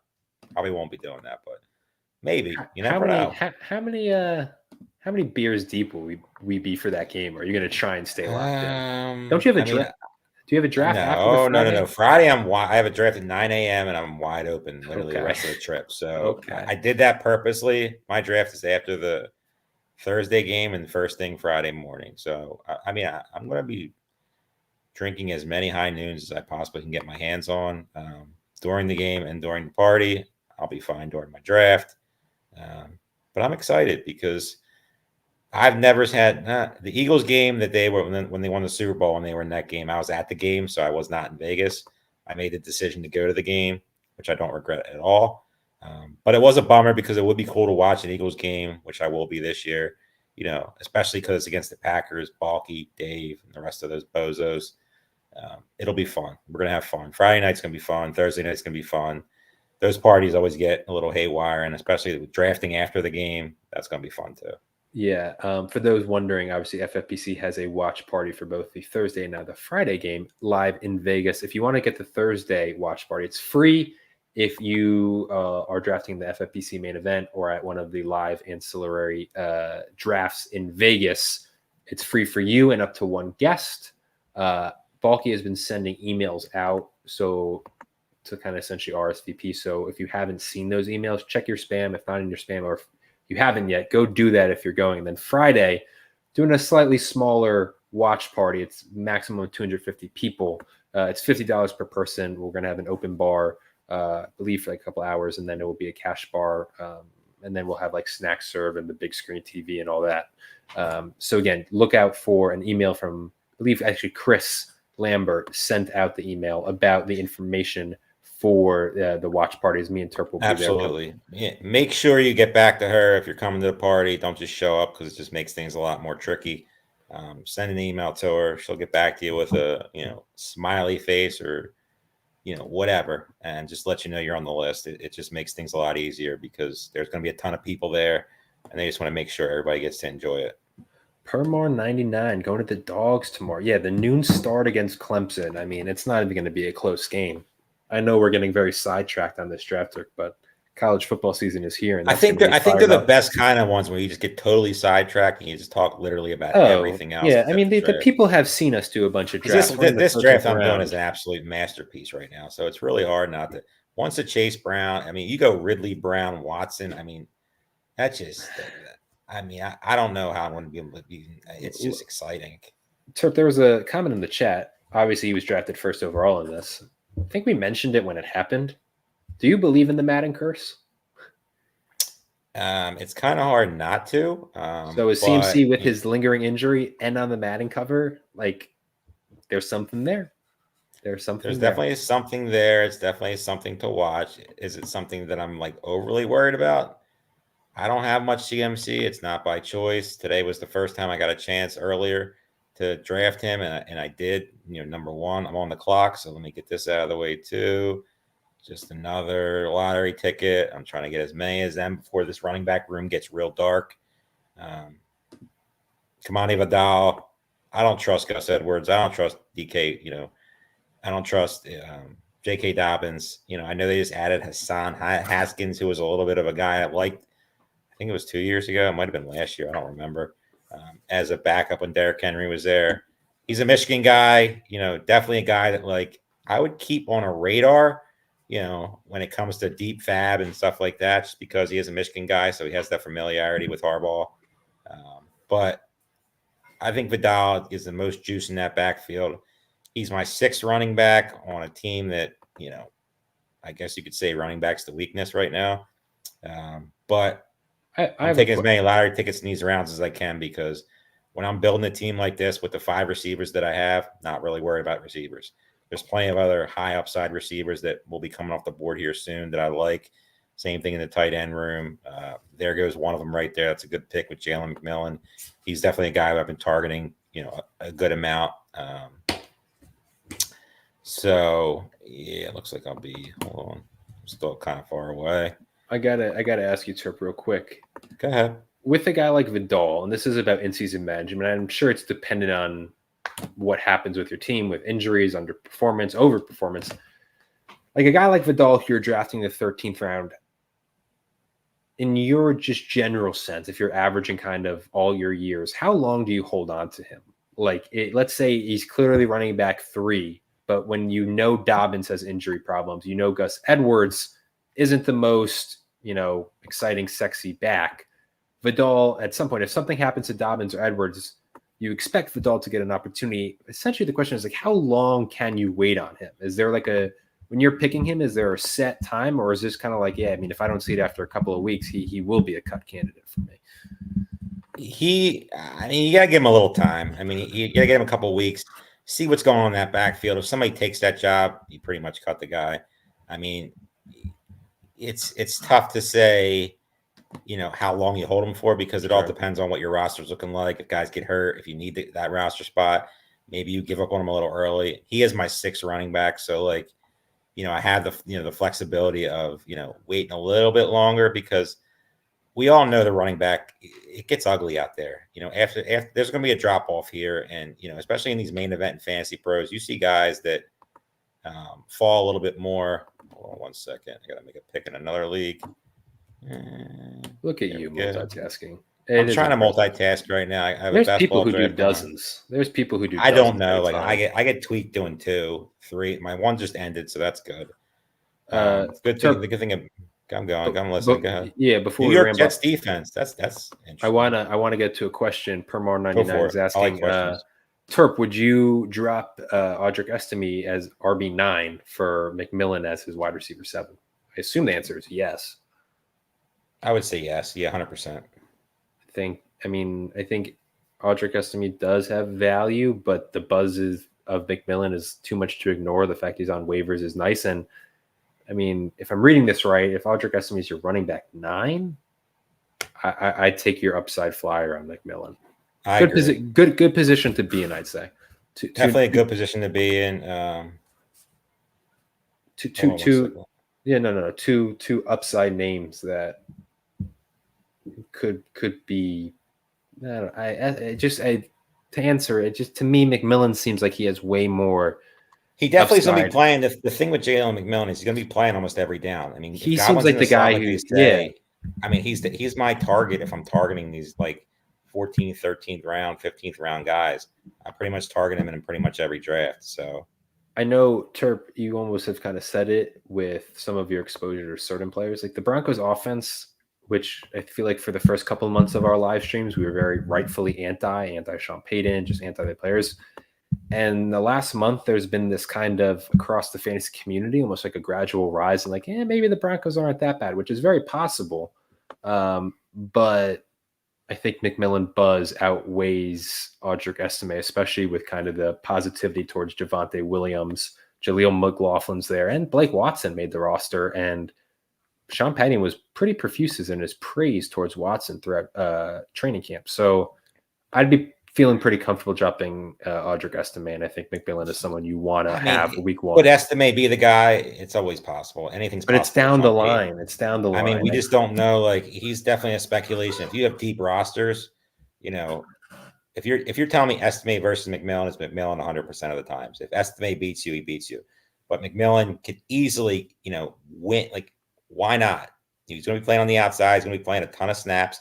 He clearly beat, Trey Palmer. So to me, it just makes too much sense. Terp, you're about to be on the clock here. I don't want to get into your draft set. I was about to ask a draft specific question, but I'm not going to out of fear. You can ask any question you want right now. Fine. Literally will not hurt my feelings whatsoever. Sure. The question is essentially going to be, when do you start targeting? Obviously, I'm assuming for you, defense kicker is probably in the later rounds. 19th, 20th. Are you looking to get multiple more tight ends, or are you going to be good with Ingram and then maybe one more? And then are you looking at backups for Lawrence around this range? When does that start to come into play? Because you've hammered. It's definitely coming in range soon. Okay. It probably won't be here. Might be here. We'll see what the next pick goes, because there's one guy that I kind of want. Interesting. It's not him. Another guy, Justin Herbert, 14th round last Tuesday with Brian Drake. We saw him in the 20th. Just absurd range on some of these quarterbacks. Okay, so you do go a second tight end in Hunter Henry. Hunter Henry was the guy that I was targeting. I mean, we've had Andrew Cooper on the show. Mm-hmm. I live by his motto. I mean, if you see some of these guys in this range, try to get a guy who could be a top 2 target share on a team. It just makes, too much sense. And Hunter Henry could be that guy. New offensive coordinator, Alex Van Pelt. Why not Henry, on that team? Are we Polk, Douglas, Osborne, Baker? I mean, we can keep going down the list of guys who are just totally unknown right now. That offensive line is atrocious. Brissett's going to be throwing the ball. I don't think his depth of target is going to be a ton. That means great things for guys like Douglas and Hunter Henry. And when May's out there, I think it's going to be just as better because he can chuck the rock. To me, it's Hunter Henry makes a ton of sense here. And with the Hunter Henry pick, it might be the end of the position. There's one other guy, maybe 2 other guys that I like late that make a ton of sense. So to me, it's just, Henry, shuts off the board. Marshawn Lloyd was a consideration. Marshawn Lloyd was into consideration. He was to close the running back room. It was either going to be him or Tyrone Tracy, who's still on the board, but I don't care about talking to him. It's just, it makes too much sense. I got to ask you, Permar99 has been talking him up in the chat when he was drafted a couple rounds ago. Really sucks that Josh Downs has a high ankle sprain. It does because the steam he was like, every reporter said, yeah, this guy is the best receiver in camp. You and me have both said, I'll take my victory lap. Last year, you and me both loved him coming out of UNC. Don't understand how he fell to the third round of the NFL draft. Mm-hmm. You and me both loved Tank Dell and him as late round dart throws. I'd say we hit on both of those, although Downs fizzled towards the end of the season and Dell obviously got hurt. The high ankle sprain is concerning, but even if he misses a couple weeks and then takes a couple weeks to get back up to speed, you're getting him in the 13th round. Surprising that AD Mitchell has passed him, because in theory, when Josh Downs does get healthy, very conceivable that, let's even talk about compared to Pittman. I know the injury. I know it sounds crazy, but would you rather a 4th round Michael Pittman or a 13th round Josh Downs and build out other receivers instead of Pittman? I think for me, I'd rather have Downs than Pittman, and obviously just take a different receiver other than Pittman. I don't know how. I don't have much Pittman, to be honest with you, and I agree with you. With he's been dropping. Pittman's been dropping a lot. He has been dropping. To me, it's just, it's not just. It's more of just like I don't believe in Anthony Richardson as a quarterback yet throwing the ball. I love Anthony Richardson, the player, but that's more for his rushing ability. But Pittman's a guy that I just don't see a path to get to. I always look at guys being drafted in that range. Can they be a wide receiver 1? I don't see it. Permar99 giving us some more information, which is his teams are Taylor, Stevenson, Corum, assuming Braylon Allen, Tank Bigsby, Jordan Mason, Tyrone Tracy, P. Ryan, and Estime. I'm not a Bigsby guy. I think Tank Bigsby stinks. So Tank Bigsby would be the one I'm cutting out of those 9. I'm not a Bigsby guy either. He's a backup, so all right. Estime is too. It's probably still Estime for me. I think it's Bigsby. At least Bigsby gives you some sort of potential as a handcuff. I don't see Estime ever getting there. It could get Bigsby at least gives you the opportunity if something happens to ETN. Wait, what the hell? I was about to ask, was Levis the quarterback you were targeting late? Yes, it was. Phenomenal pick. Phenomenal pick by Team One. Well done by them. I'll give them their props. No, I'm not giving any props. You're in a bit of a quarterback wasteland now if some shit happens to Trevor Lawrence. No, I still have outs. Come on, man. I always have outs at the quarterback position. I have Bo Nix. I'm good. It's all about Bo Nix. Famous last words. Bo Nix season, baby. It's all about Bo Nix. Where he's being drafted, it's going to be one of the best values in drafts. Probably not going to get drafted in many main events in Fantasy Pros, but he should be. This is what I'm talking about. The 180 that everyone in the fantasy community has done about Denver is absurd based on a couple of preseason games. I don't think Bo Nix is a superstar. I didn't like Bo Nix coming out of college, but he has rushing ability, and they're going to need to score points in that division. I know that's the thing that people say is stale. I shouldn't be saying that. They're going to need to score points. That doesn't mean they will. It doesn't, but Sean Payton I hate Sean Payton. I'm not buying into this offense. We're talking about backup quarterback 14, 15, 16, 17. Here's what I'm saying. I don't have – I can pull up the ADP in front of me, and I know they looked awful in the preseason, and he's been hurt. I was looking at last year's overall finishes. Russell Wilson had a way better finish last year. I think he was QB 14 than I thought he did, just because there was so much negativity surrounding him. This is just a question. Russell Wilson a guy you're fine maybe if you really desperately need to take late as a backup quarterback? Obviously, he's one on a team that believes in him. I know it's a ground-heavy attack, which I'm sure takes away from a bit as I know you're on the clock, but I'll just say this. Okay. You had outs. I forgot about one of the most talented quarterbacks of all time. Yeah, that was Will Levis would have been my pick. I probably should have took him over Hunter Henry, but, I just feel like Henry was more of an asset to my team. I know quarterback people are going to be like, well, Trevor Lawrence and Aaron Rodgers aren't the greatest. And you're not wrong. They're not. But I'm a big believer in Trevor Lawrence this year. I think he has a QB1, in his range of outcomes. He was being drafted as that last year and totally flopped, but Jacksonville just had a weird year. I think he comes back this year. He's looked really good in the preseason. I know it's the preseason before anybody says it, but I'm excited about Trevor. I'm excited about that offense. Brian Thomas, Kirk, ETN, Ingram, obviously. Can I get into a take about Trevor Lawrence, like not fantasy related? You know how you kind of always talked early on about like Caleb Williams and his mentality and all that? Yeah. I think Trevor Lawrence is a better example of that because this dude was probably one of, if not the best quarterback prospect since Andrew Luck. Brilliant college career. I thought it was obviously the Urban Meyer year. I'll scratch that. No one could succeed. Trevor Lawrence is a guy, though, where I do wonder where the mentality is at and about his ability to supersede into that superstar category that I think talent-wise he should be with the coaching staff he has, the weapons he has. But he's pretty open, like in numerous interviews. Hey, football is just football. It's not the end of the world to me. Like, I think he's even had quotes like, if I don't win a Super Bowl, that's okay. It's just a random thing. I like Trevor Lawrence. I think he's a talented quarterback. It's just interesting to me that when I look at him, like of all the quarterbacks, he's the one where I'm like, where's his mentality and head at to really maybe work to get to that next level? And if it doesn't happen this year, it's not happening, I don't think. Yeah, he has everything in line. Exciting rookie. Ingram taking the next step. Kirk being 100%, even though he's banged up, hopefully 100%. ETN, who looked great last year, continues to look good in the preseason. And a team that seems to be hungry in a division that's going to be a lot of exciting games. A coach that's a very good offensive mind who just got paid, Trevor Lawrence. Everything lines up that should be there for him. It's just a question of, is it upstairs? The talent's there. We know he's one of the most talented quarterbacks in the league. He is. But above the shoulders is where the question has always been with him.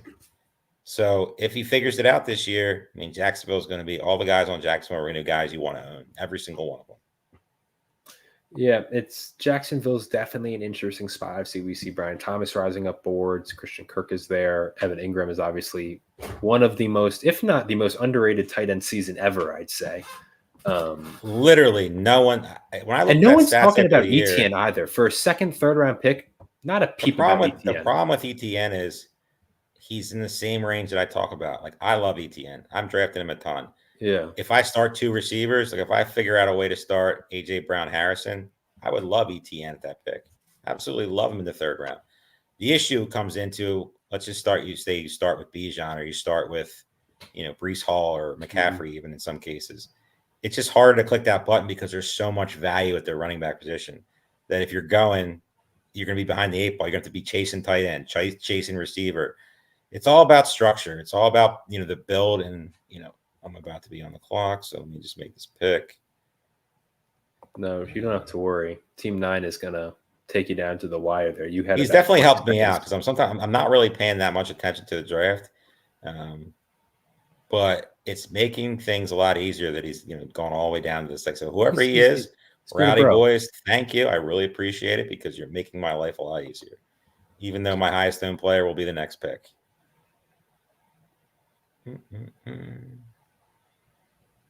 Let's get this out of the way right here. Click. Another Dallas Cowboy. Jalen Tolbert, noted Dallas Cowboys fan. Dave Tripoli takes his favorite player on the Dallas Cowboys, Jalen Tolbert.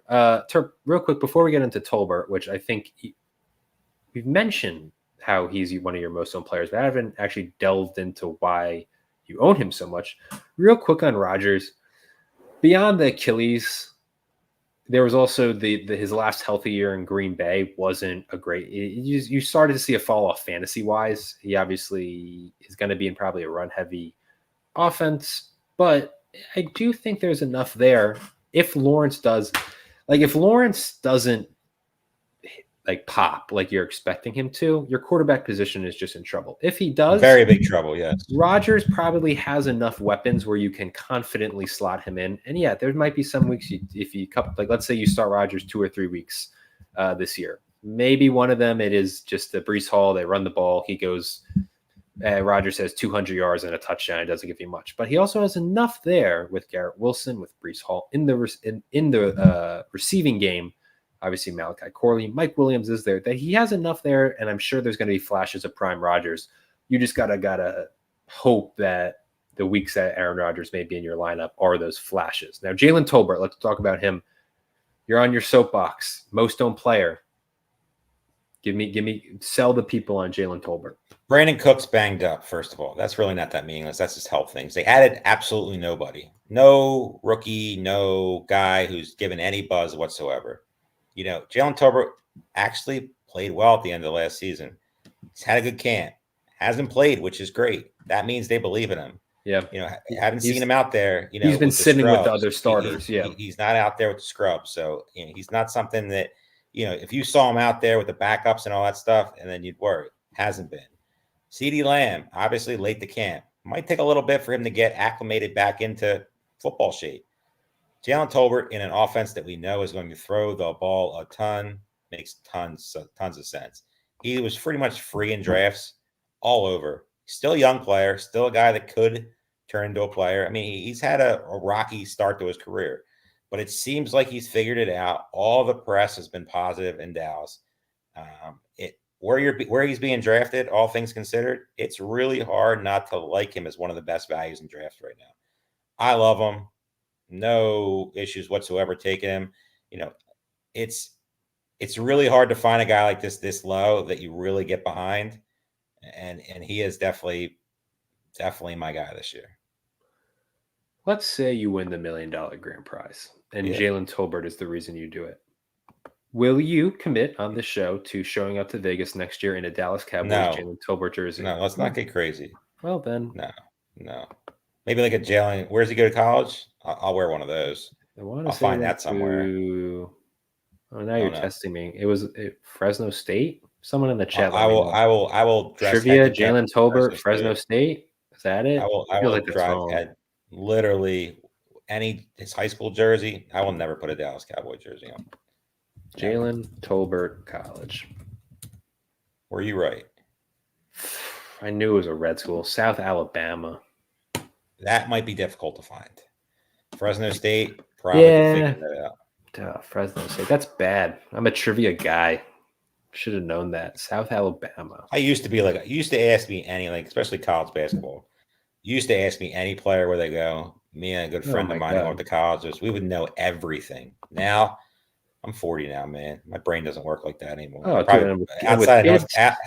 outside of North Carolina, Duke, Kentucky, I probably would just. I'm telling you, man. I'm obviously 24, but I'll tell you, it's just as a kid, I could recite every player from every major conference where they went, and now it's just kind of the brain doesn't work like it used to. It's too absorbed with more real life shit as you grow up. So, but Turk, we could do a whole show. I'm sure where from round 1 to 20, we're just talking about old names that we just remember that just random players. I could do one right now.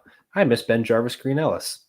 I love the random name game. You see guys just come through. You're just like where are they now? I mean, for sure. One of my favorite ever was David Wilson. The backflips. I mean, that guy had it all, and then had to medically retire. And it was just a bummer. Roy Helu. That's a good one. I mean, literally, there's some really good ones you could think of off the top of your head. It's just wow, amazing names that just. Let me make this pick. I honestly have no idea what I'm taking. My favorite one in 10 years. I need a kicker in defense here. Eventually. 17. You got a couple. You have 2 more picks before kicker in defense. I'm not worried about that. I'm going to take a tight end. And, third tight end. Okay. Yeah, I love the pick. Actually, no, I'm not taking a tight end. That was a freaking lie. That was definitely a misclick. Well, that's still a good pick. He was in my queue, but he definitely was a misclick. We're going to take.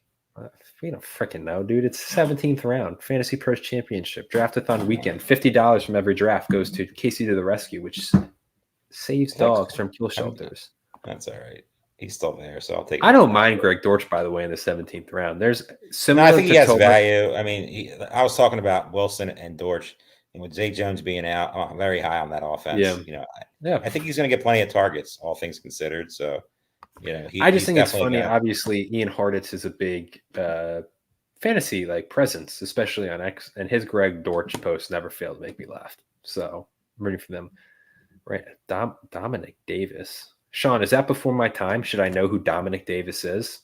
I don't, because I've never heard that name before.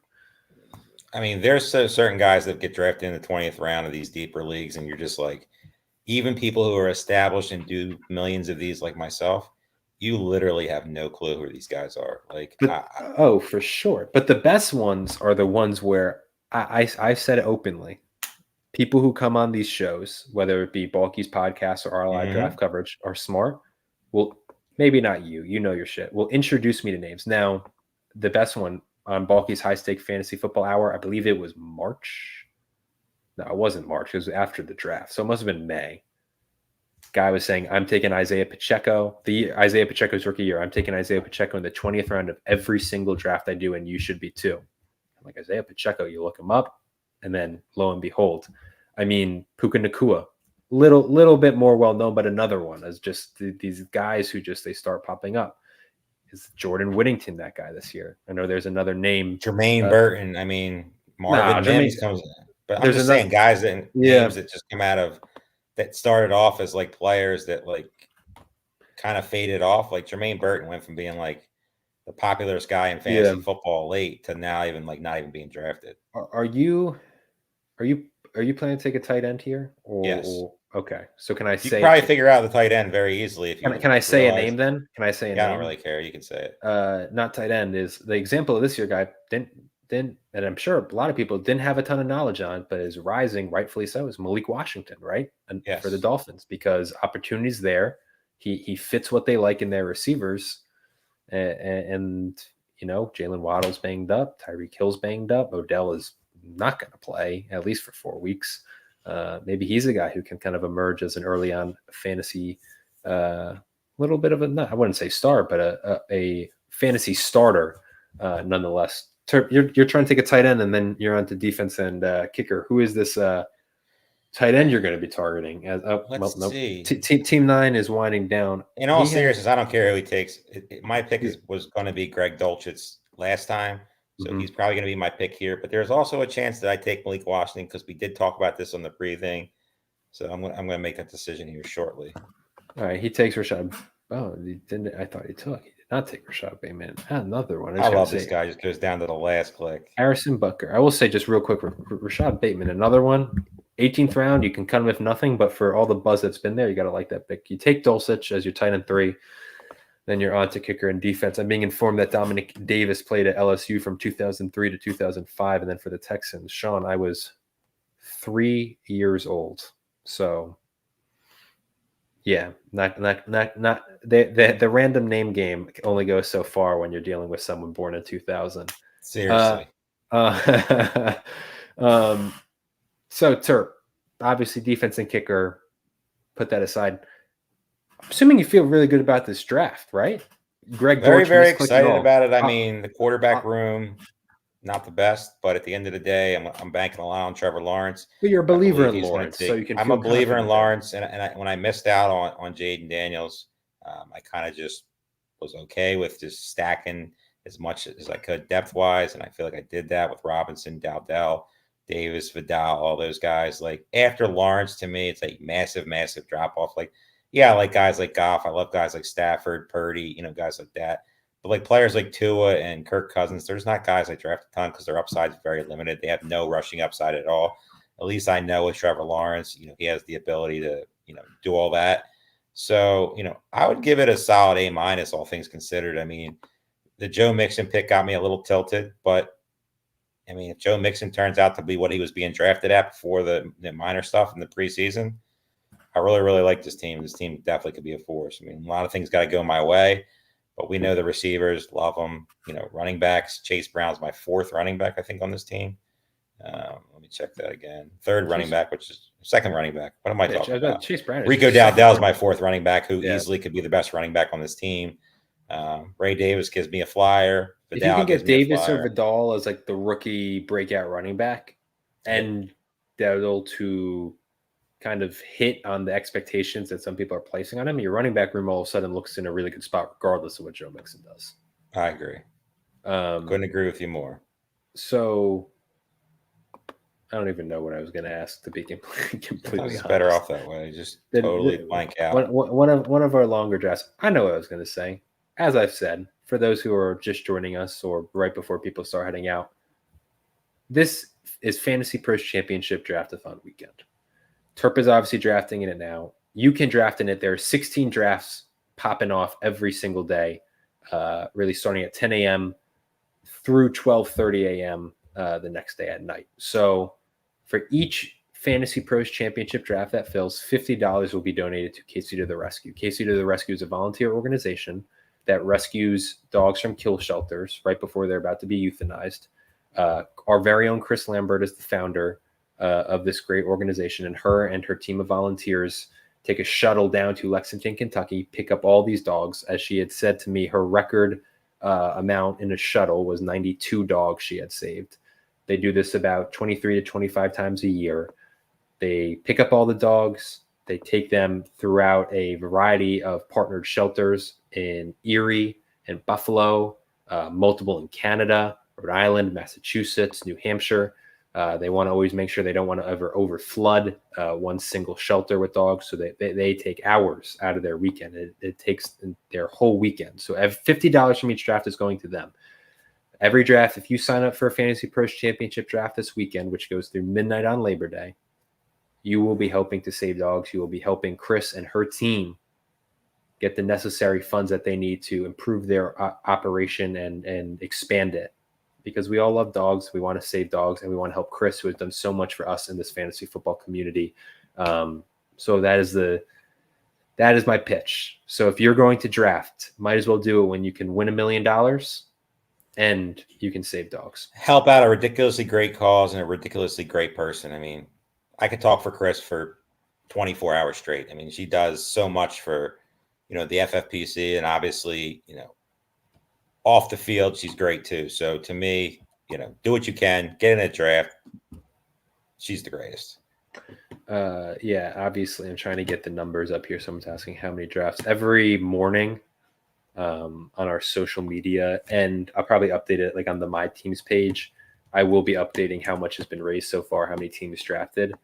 But I believe if I'm going to my numbers, we've had already, it looks like about 400 plus people have already signed up. So I'm trying to do the math. It's late. 244.80. A lot. There's been a lot today, and Saturday, Sunday, Monday.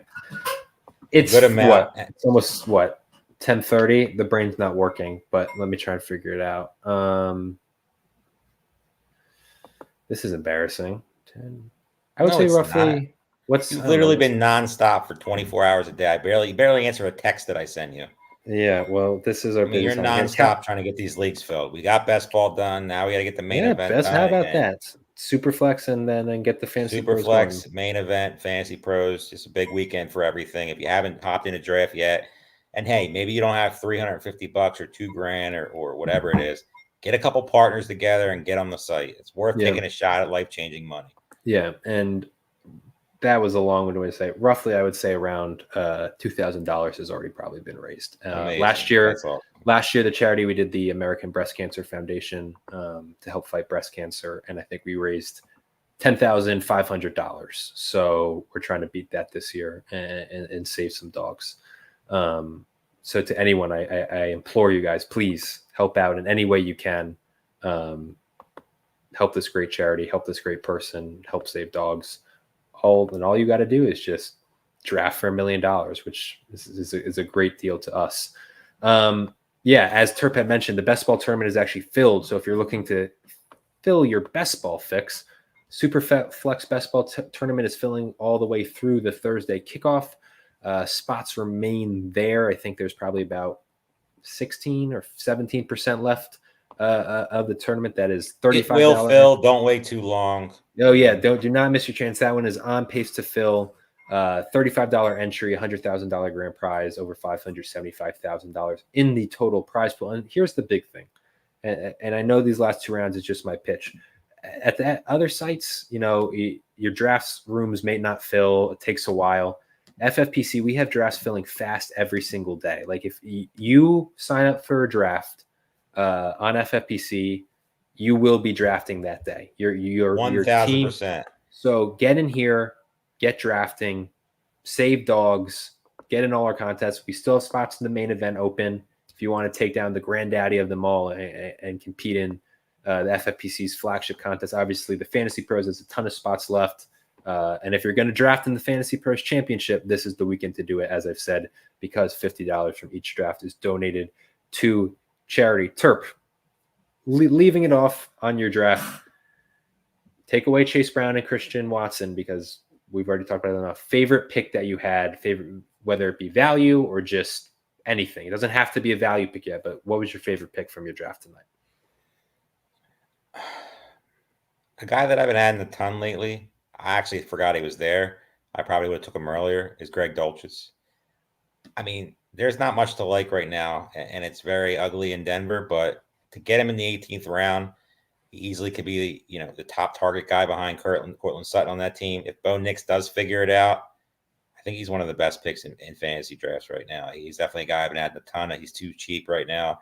I mean, he gives you that profile of potential, and he's easily cut if things don't work out. So, I mean, he's my third tight end on this team, and he could easily be on my flex starter with Evan Ingram. So it's probably my favorite pick outside the ordinary. And then my last question I'll leave you off with as you quickly pick your defense, which is obviously now we're less than a week till the season kicks off. Main event Fantasy Pros Championship drafts end that Sunday. You're an experienced drafter. You've been drafting on the FFPC for years. For those who are maybe just getting to the FFPC or maybe have been drafting on the FFPC, but in some of the smaller stakes leagues and are bumping it up to Fantasy Pros or main event, do you have any bit of advice to them about how to navigate drafting this week before the season starts? Is there any, not obviously because every month is different, right? You have to look for different things. But now 1 week before the season, what's your bit of advice to them? If this is your first draft or your only draft, and no matter what contest you're in, screw ADP. Go get your guys. You obviously like guys. There's guys that if you really love a JSN, push them up around. Get your guy. Like you've been talking to your friends, your home leagues, whatever it is. Don't be staring at the ADP that the FFPC puts out there and being like, oh, I can't take JSN now. He's going to be available for me in the next round. Guess what? This is money time. People are going to go get their guys. They're going to push them up around 2 rounds in some cases, because at the end of the day, we all do, our research and whatever it is. Some way crazier than others, some just for a couple hours. And you find guys that you love. So go get the guy and let's make some money. I mean, if you're drafting $1 million, you don't really need you don't need to listen to what I have to say, because you know what you're doing. You're drafting a ton. But try to limit your exposure if you're doing a ton. But these people that are drafting 1-2 teams, go draft your guys, man, because this is fun and this is life-changing money. And hey, winning your league is just as valuable as making a shot at $1 million in these leagues. So take your shot. This is again life-changing money and a life-changing opportunity to put something on your resume that most people would dream of even getting the opportunity to do. I'll leave off with this. Me and Terp will be back in action 7 p.m. Eastern time on Sunday, our final main event live draft coverage of the year. There is a tentative plan. It's pretty much locked in, but with travel to Vegas, I am putting it a little bit. I don't want to guarantee anything, but the plan is we do one final Fantasy Pros Championship coverage Tuesday night. I believe that's going to be at 8:30, and then guaranteed we got 3:30 Eastern time from Las Vegas, from the FFPC live events. Terp and I will be covering the $10,000 entry. And guess what? We're probably going to make some boneheaded, decisions like we do every year and say this team sucks and they're going to win. Yeah. And last year, in the 7th round, we laughed at that. I'm pretty sure that guy won the league. Yeah, I mean, I'll say this. Every time we make a comment in that league, you and me are sitting there like, but hey, these guys are spending $10,000, so who am I to judge? There's always exactly. They're spending $10,000. They can do whatever they want. Beyond trying to watch just to see what a $10,000 league looks like, the reason I would recommend joining is the guys who are playing for $10,000 are some of the best in the business, some of the biggest names, some of the best experts, and some of the most accomplished players here at the FFPC. So tune into us on Sunday, 7 o'clock Eastern time for main event coverage. As I said, Tuesday at 8:30 p.m. Eastern time, there's a tentative Fantasy Pros coverage stream. And then Thursday, 3:30 Eastern time, right before the game, spend your time with me, Dave Tripoli, live from Las Vegas. Who knows, maybe we'll have some special guests hop in who are also there in Vegas covering that 10K entry high society league. Thank you to everyone who tuned in. No, I've been saying it. I'm going to say it one more time.